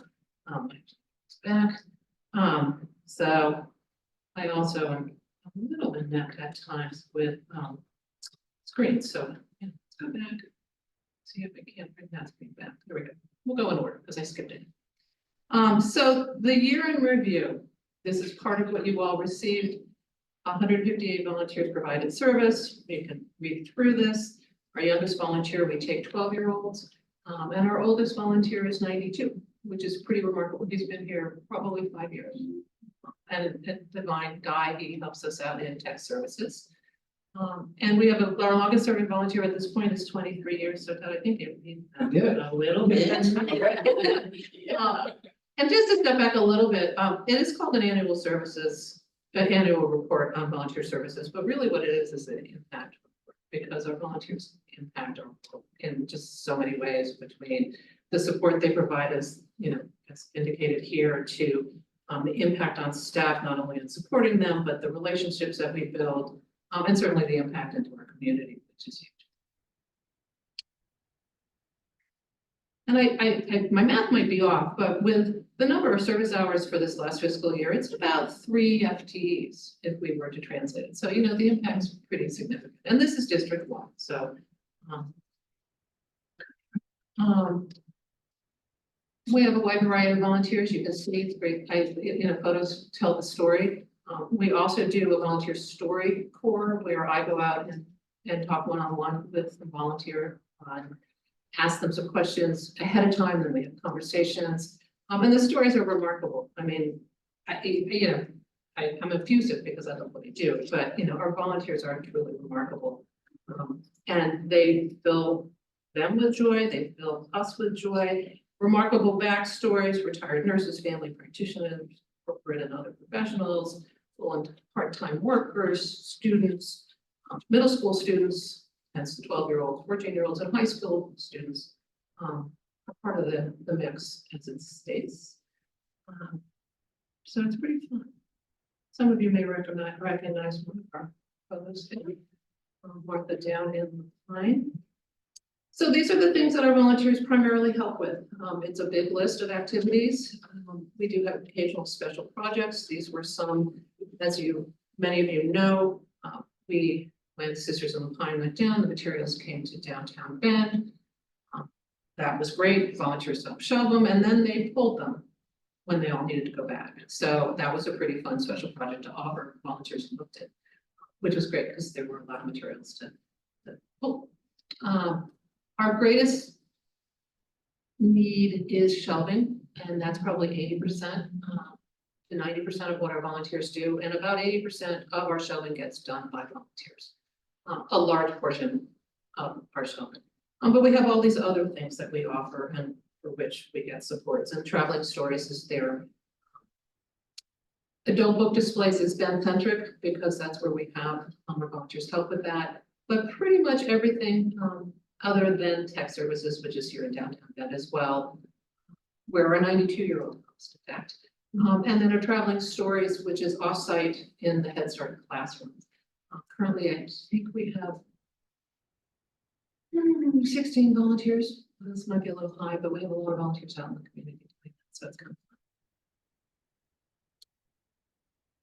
fun. And this is our, our mission vision statement about volunteer services. We endeavor to provide useful and relevant options for individuals who want to contribute their time and skills, while at the same time extending the impact of paid staff to achieve the library's mission vision. Because without our volunteers, staff would be doing many less things. They would be shelving a lot, but they would have to do it all. So, but our volunteers support staff, and our staff love our volunteers, so it's really sweet. This was our team in the 22-23 year. A few of them have moved on, so we've replaced them. Every library location has a point person, or what we call a volunteer liaison. Downtown Bend, and myself included, has 3 altogether. Redmond had 2. I suspect they'll have 2 or 3 as we reopen. Every other spot has 1 with a backup by the supervisor. But this is the team in that year, so that was kind of fun. What can we say? Just sort of a year. It's been several years, which is fine for volunteers and for staff. I mean, I'm reporting on staff. Volunteers, not staff. We've had remodels during which volunteers went on hiatus. Sisters Pine first, so they took a break. We had, obviously Redmond go down, and in temp spaces, we did not utilize volunteers, which is, were small and staff were able to, the collections were small. So that sort of overarching, and then we reclassified every piece of material, had to learn a new system, doing the large portion of shelving meant, you know, they had to learn and get to it, you know, we worked our way through bumps, hiccups. And return, so the other piece, okay, so library close pausing and volunteers. But what I have said in the past, many of our volunteers just were like ready to come back. I mean, Malkin filled right back up, sisters had a bump, so we had to wait a little bit, but they're coming. They're on board now. Redmond is, you know, it's just, the volunteers just were super flexible throughout. And so were staff, because we're learning together on Wayfinder and lots of questions, and so staff were always right there. It's great. One of the things that we did do, and we continue to do as volunteers are off on hiatus or on pause, is that there's lots of communication that goes out to them. We don't want to lose them. We don't know if they're going to come back. They say they will, many of them, but we just don't know. But part of, as I see it, is, you know, communication is key. So those that are on hiatus continue to get the newsletter via email. They continue to get the annual report.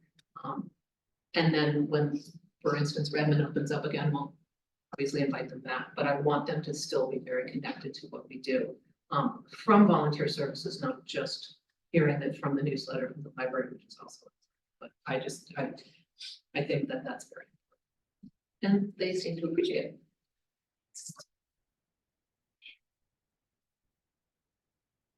So some data, because who doesn't love it? These are just over the years, many years. You can see the ups and downs of how volunteers, we had lots, then we had COVID. And we had 3 months, and then, you know, so it, you know, was high. And, you know, my theory about data in this regard especially is, are we meeting our needs? And that's really the bottom line. And yes, we are, even though the numbers look different. We had peaks, we had valleys, but are we meeting our needs? And currently we are, which is great. That's the bottom line. And when Redmond reopens and Stone River reopens, we will fill it back in.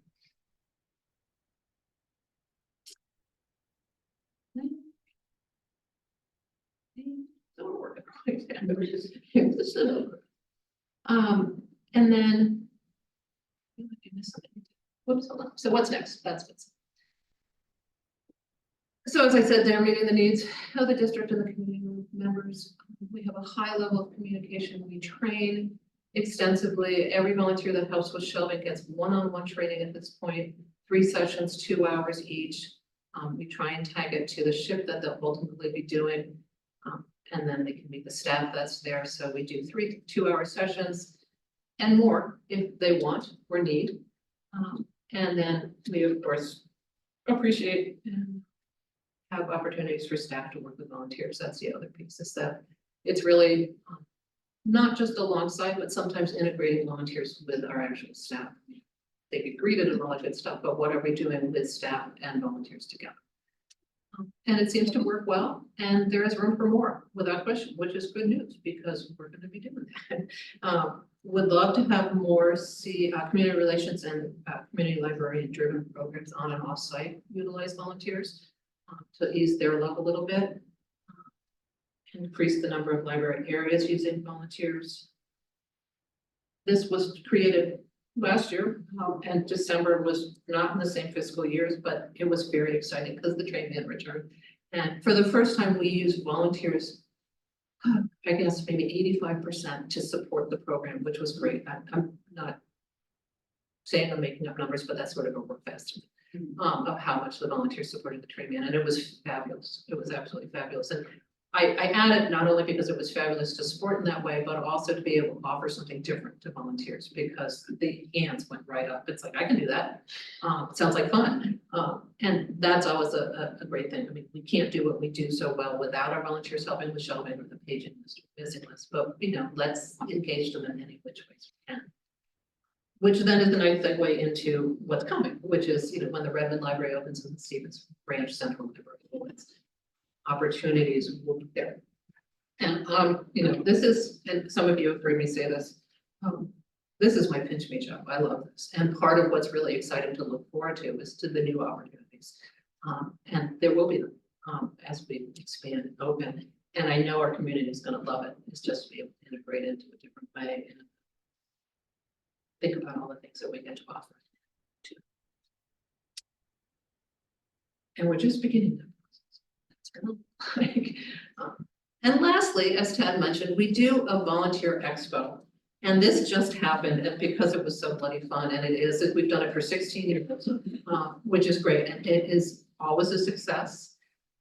We judge our success by, how many people come through the room, but really primarily do the organizations walk away. The library does not hold a table there. We have space for 20 organizations currently in the downtown Van Library. It's held at the downtown Van Library. This year we had 20 organizations on our waiting list. Which was sort of a high number, but we had it scheduled for January. We had to reschedule to February because of an ice storm and the closure of the library. But it didn't stop anybody, and it's a great mix of organizations, and we will look forward to being able to do it continually at downtown Bend, and then when Central opens, we'll be able to host a whole lot more organizations. So that's kind of fun to think about. We are also, although it's not written in stone yet, but I think it will be, we will do one in Redmond when Redmond opens because the space will be beautiful and the north part of the county needs it. So many organizations are downtown, Bend Central, but not, and they also feed the entire district, the entire county, excuse me. But it was a great fun event, great group of organizations, and we are about to send out sort of give us your feedback. How did it go? Did you pull any volunteers for this? Prior to even getting to do that, the Ben Food Project, which is a great organization, wrote me and said, thank you for letting us participate. We got 24 new people. So that was a nice success. It's probably, I can't imagine every organization got that many, but you never know. But it was a great success. So I just sort of want to end on that note and ask if you have any questions. I just want to say thank you for all you and all everyone, the whole team does, because you don't, volunteer programs that thrive like this don't just happen. It takes a lot of work and a lot of attention and finding opportunities for people to leverage their skills, and it's just, they contribute so much to our success, and that's because they're treated well and they're appreciated. And so thank you for everything you do to make that happen. This afternoon, one of the, we thank you. I think we've been pretty consistent on what our volunteers do and the ability to expand out. This afternoon, I have a screening, which is what I call them, a volunteer screening with a Girl Scout who has some hours to complete. Not enough. Our typical requirement is, our requirement or request is, 4 to 6 months to volunteer with us. We invest in you. We want you here. I think you're gonna love it. She has, I think, 5 hours, and I'm like, this is a struggle. But I'm reaching out to various places within the library to say, I got these 5 hours. I got this really enthusiastic kid. What can we do? And I have a project. It's fabulous. So yeah, it's making things happen for community members who want to participate in the library. Yeah, very good. Yeah, thank you so much. Thank you. You're such a pleasure. Always in awe of our staff. It's really slow. Yeah. How knowledgeable, how excited they are to tell you their job. Every job in the US can be like that, employees think like our staff. Okay, we'll move right along and updates on the library. I will pass because you've just heard about an hour's worth of what's going on with the library. It was extremely efficient. Updates on the foundation. We had our second author event March 1st. Stephanie Land. And it was, held at Ben High. It was a good crowd. Ann was there.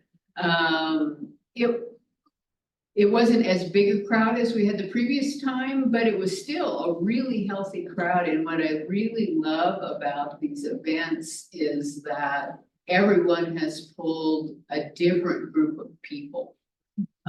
So we're reaching lots of readers that may not have attended Author before and really came away excited. And her message was really compelling, I thought, as far as the equality and the inequality that exists in society today, and some of her takes on why that is and what can be done to smooth some people's journey as they progress through life. And so, I mean, it was a thought-provoking session, and frequently I hear from people that maybe it's the first time they've attended an author event, but they get so much out of it. There's so much value there that they intend to come back. And that's certainly the foundation's intended sponsoring. So otherwise, things at the foundation are going well. We've got some new board members coming on board that are really qualified, motivated and excited people. And so that's great. And now we've got, I should just search. Our next author event is going to be May 16th. I always forget because it got pushed back slightly. So it's Robin Kimmerer who wrote Braiding Sweetgrass, and that's just going to be incredible. And we've also got Novel Idea. And so I can't wait to see what Community Relations has in store for that programming, because the book is really interesting. I really enjoyed it a lot. Sharp heart. So that is. Thank you. Is it at this point that we will talk about? Yes, so I put this under critical communication. Yes. So we have just been through this process, so that helps, but first thing I need to do is place the vacancy once you have told me to do something. So I can get that out this afternoon because we have it all ready to set. A couple of questions that I have for the board would be, we had some standard questions for you on the applications that came in. If you were okay with what you got from the applications, then we will continue with that. Just kind of looking at a timeline, I think we would definitely, well, basically, we've got people going on vacations after the April, so we definitely would like to get somebody before the April meeting. If I post it for two weeks, that would get us up towards the end of March, and then we have the first week of April to start doing interviews. Between April 1st and 5th. Actually, you have up until the April 10th meeting. See if I can. So just looking at, if I close the applications on the 27th, 28th, or 29th, that gives me 2 to 2.5 weeks to get the word out. I will say, based on the last time, most of our applications came in the first 2 weeks. Right. So we didn't gain a lot Right. by being opening it up too long. Right. It's a giant hero. Yes. So I can see it from here. So the 10th is the meeting. So kind of looking, we have time available basically after we get the applications between the 1st and the 9th, depending on what works for the board, what capacity, what times. Fortunately, we don't know how many have.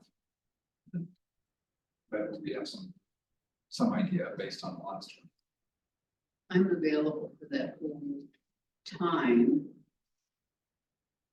And maybe if, when we, like if we close it and then determine how many we have to see whether we need to narrow it down, or whether we want to interview everybody.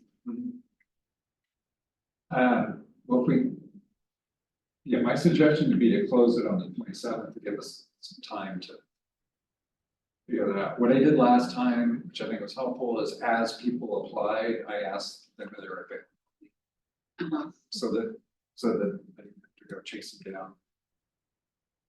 Schedule, so that helped. I will be gone.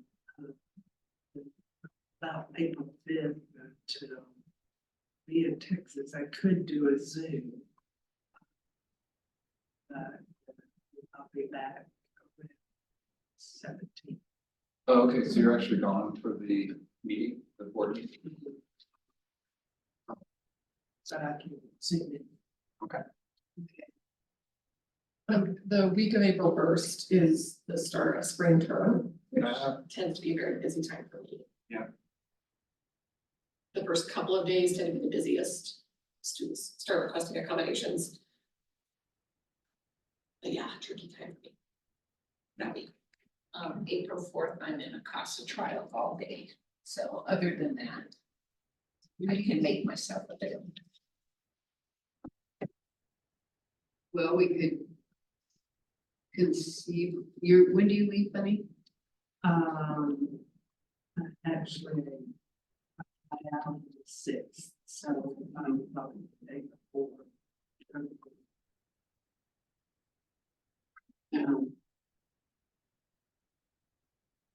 So I was gonna say, Is there any chance of having interviews earlier? The 28th or the 29th. We could, Really? yes, yes, we just have a quick turnaround, but as I get the applications, I can start scheduling. okay, that would work. Yeah, I think that works better for me. If I know that you're on much. Oh, good. That's important. My mom's coming to visit to help with childcare because it's spring break. Oh, all right, well, good I have a deal. little more flexibility, which is great. Oh, all right, well, then that's good.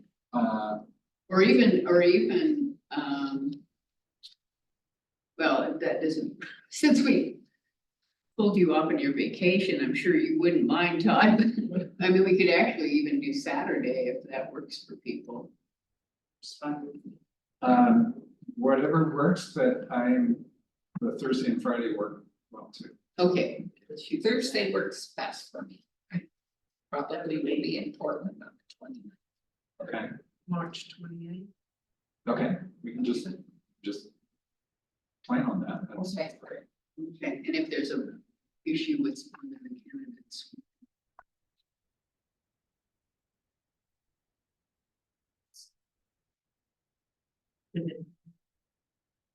Okay, great. Good, then I will work on getting that application posted today And then and get a press release out. as far as orientation sessions go, Oh, right. Well, first of all, Does it make sense to wait and do both at the same time? that's a good idea. That's a great idea. well, and I was gonna also suggest that what might be good too is to plan maybe an extra session with Margot shortly, because we'll have 2 new board members, and then to just go through the Carver basics. And it's been a while since the 3 of us have done it, and I think it would be helpful to just do mission and vision. I will say that I kind of hinted at this last night, that I'd like to, my goal is to formally bring you a memo of recommendation about our meeting times. And that is, and I thought we had a little more time to discuss it, but really from the research I've been doing, we're one of the only organizations that doesn't meet after hours, which I think creates two big dilemmas for us. It really limits the number of people that can apply. And then there's an equity issue with the entire community about if they want to attend the meeting, do a meeting, they have to take time off work or arrange for childcare. And so that's one that I think we need to address sooner than later about, do we move our board meetings to a different time? Away from afternoons, maybe, I don't know if that was like 5 o'clock. It seems to be the standard for most, even later in the afternoon. But that's one that definitely I can consider, because I don't want that to be the thing, not to go out. No, I've thought that since before I came on the board, and I brought that up years ago, because I think it is a real equity issue to say that we want public participation and then to limit who can come. It doesn't make any sense to me. I think we have to be sensitive in that our meetings, if we're gonna schedule them 4 hours. 6 o'clock, we'll put you out at 10, 5 o'clock, Right. maybe 9 p.m. And we can arrange the agenda space. Right. We are in a tough time as we're going through bond projects, but that definitely stretches out our meetings. We do average, well, we're coming 3 hours now. Yes. Then about our average, so. She can go ahead and just make that decision, use everybody. Is there any consideration for breaking into a board meeting and a work session separately? Which meetings a month? You mean, are you talking about on the same day or different days? Different days. That is it's a good question. I'm not sure we have enough work session. But it's not that if we actually do 2 meetings. We can shorten those meetings. Where we would have the ability to do a work session type thing. Anyway, like take an hour, cover the topic in depth. So that would be another consideration. Maybe we should. I mean, have a full discussion of this as far as alternatives go, Yeah. and how they would work for people.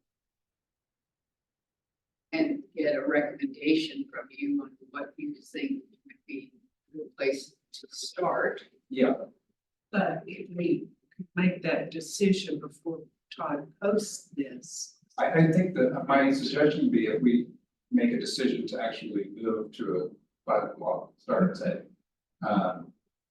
And actually, what time of it's. That would be a good first step. Okay. And then today, from there, try to see how can we improve on. Might get more people. Yes, yeah. Everybody agree with that, agree with it's 5 o'clock. If you're a working person, you don't get off until 5, is that going to, again, and should we go to 5:30? Yeah, and that I believe. yeah, that's true. It would save me $100 in childcare. So yes, I It would. would. That's- I did. What do you guys suggest, 5:30? 5:30.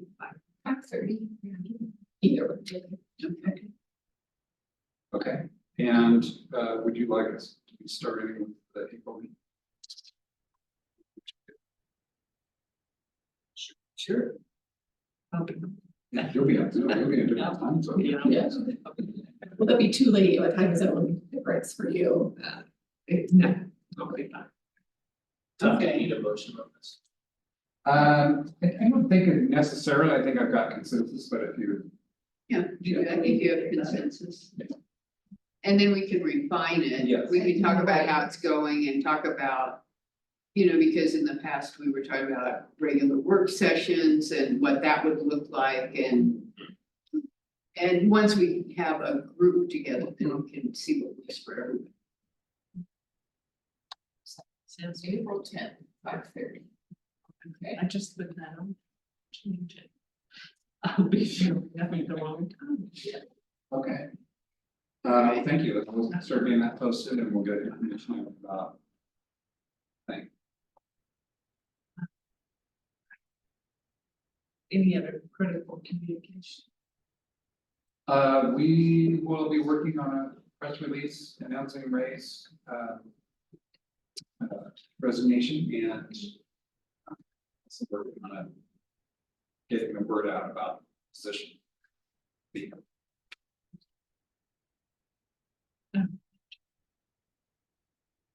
Anything else? Okay, so. In this. Okay. Very good meeting, covered a lot of territory. I want to welcome Erin to the board and really looking forward to welcoming her added perspective back to our discussions and our decisions. I also want to recognize Ray's time and service as a longtime board member. You know, his knowledge and his journey with the district through that has been very helpful. And so I'd like to recognize Ray's participation in that. I want to thank Chandra and Judy for their presentations. As Bunny has said, that is really kind of a highlight of our meetings. We actually get to see that, the hands-on of what's going on in the district and that impact on our patrons.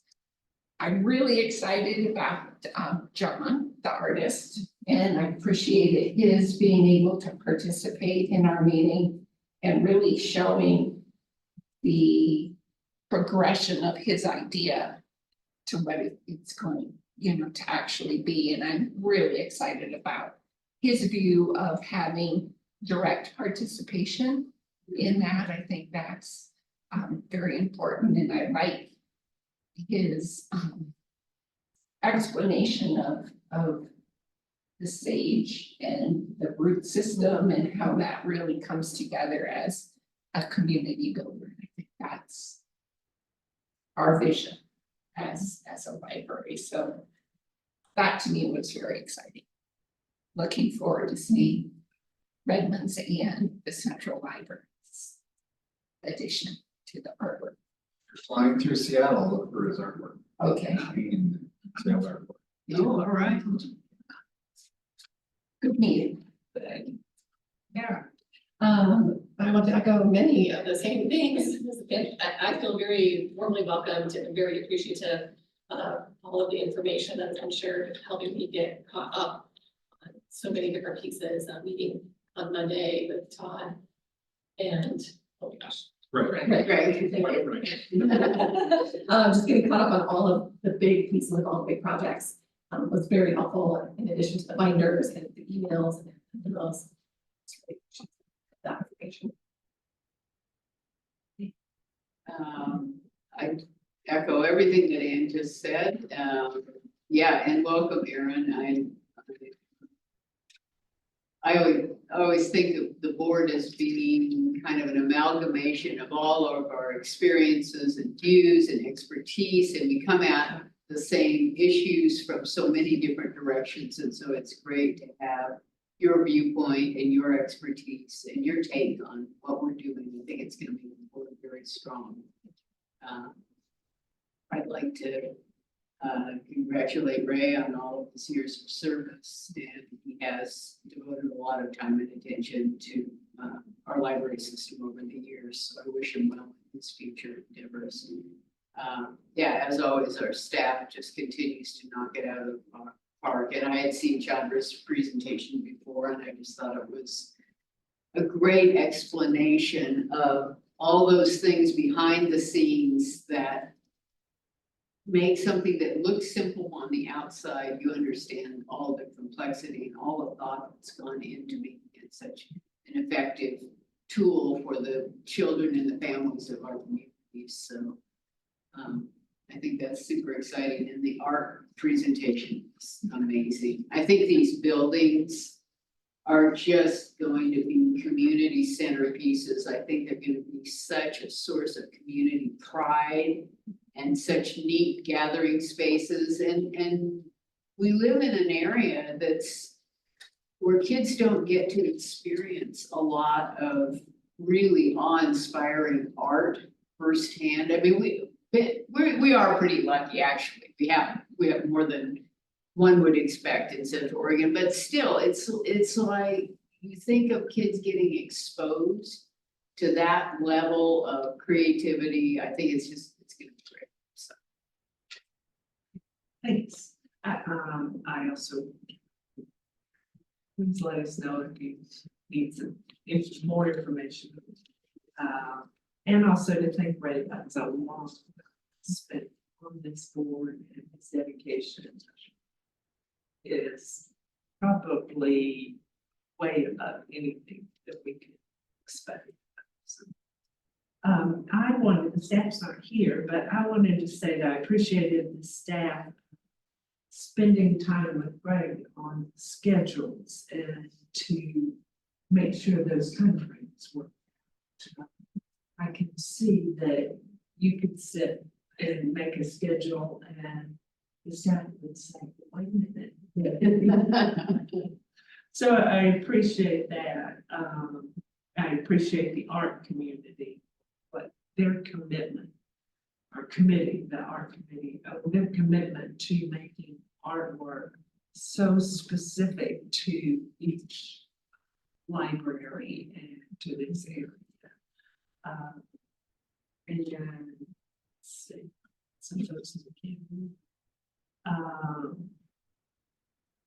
And reading, so that's good. Don. I thank you for what you've said about Ray. Ray was the first board member I met when I came here 26 years ago, and he's been here for every decision we've made as a district. I'm really sorry that he's not here to hear everybody's words, but I also highlight, Aaron, for you, that there is no expectation that you stay on the board for 26 years. But we great to have you on board. Try not to turn the fire hose on too high as we give you the information. And I highlight for John Grade, everything he showed you, that's, I know it doesn't do justice for what he's actually going to do. And he shared with us his process where he actually has a workshop. People come do a piece, and you will be able to look at the art and say, he's done that piece, but he's not going to do it for Redmond because there's not enough time. But the neat thing is we have a makerspace there, and we'll have other libraries. So for the next piece, really having the time to start setting up and have people participate, it's pretty exciting. Yes, thank you for school. And I'm also looking forward to learning some language. We need sign language for the teacher. Yeah, that's true. Meeting. Finished. I like that. All right. I like that. Okay, Now if I can just remember it. Okay, anything else? I will adjourn this meeting. Covered. Yeah.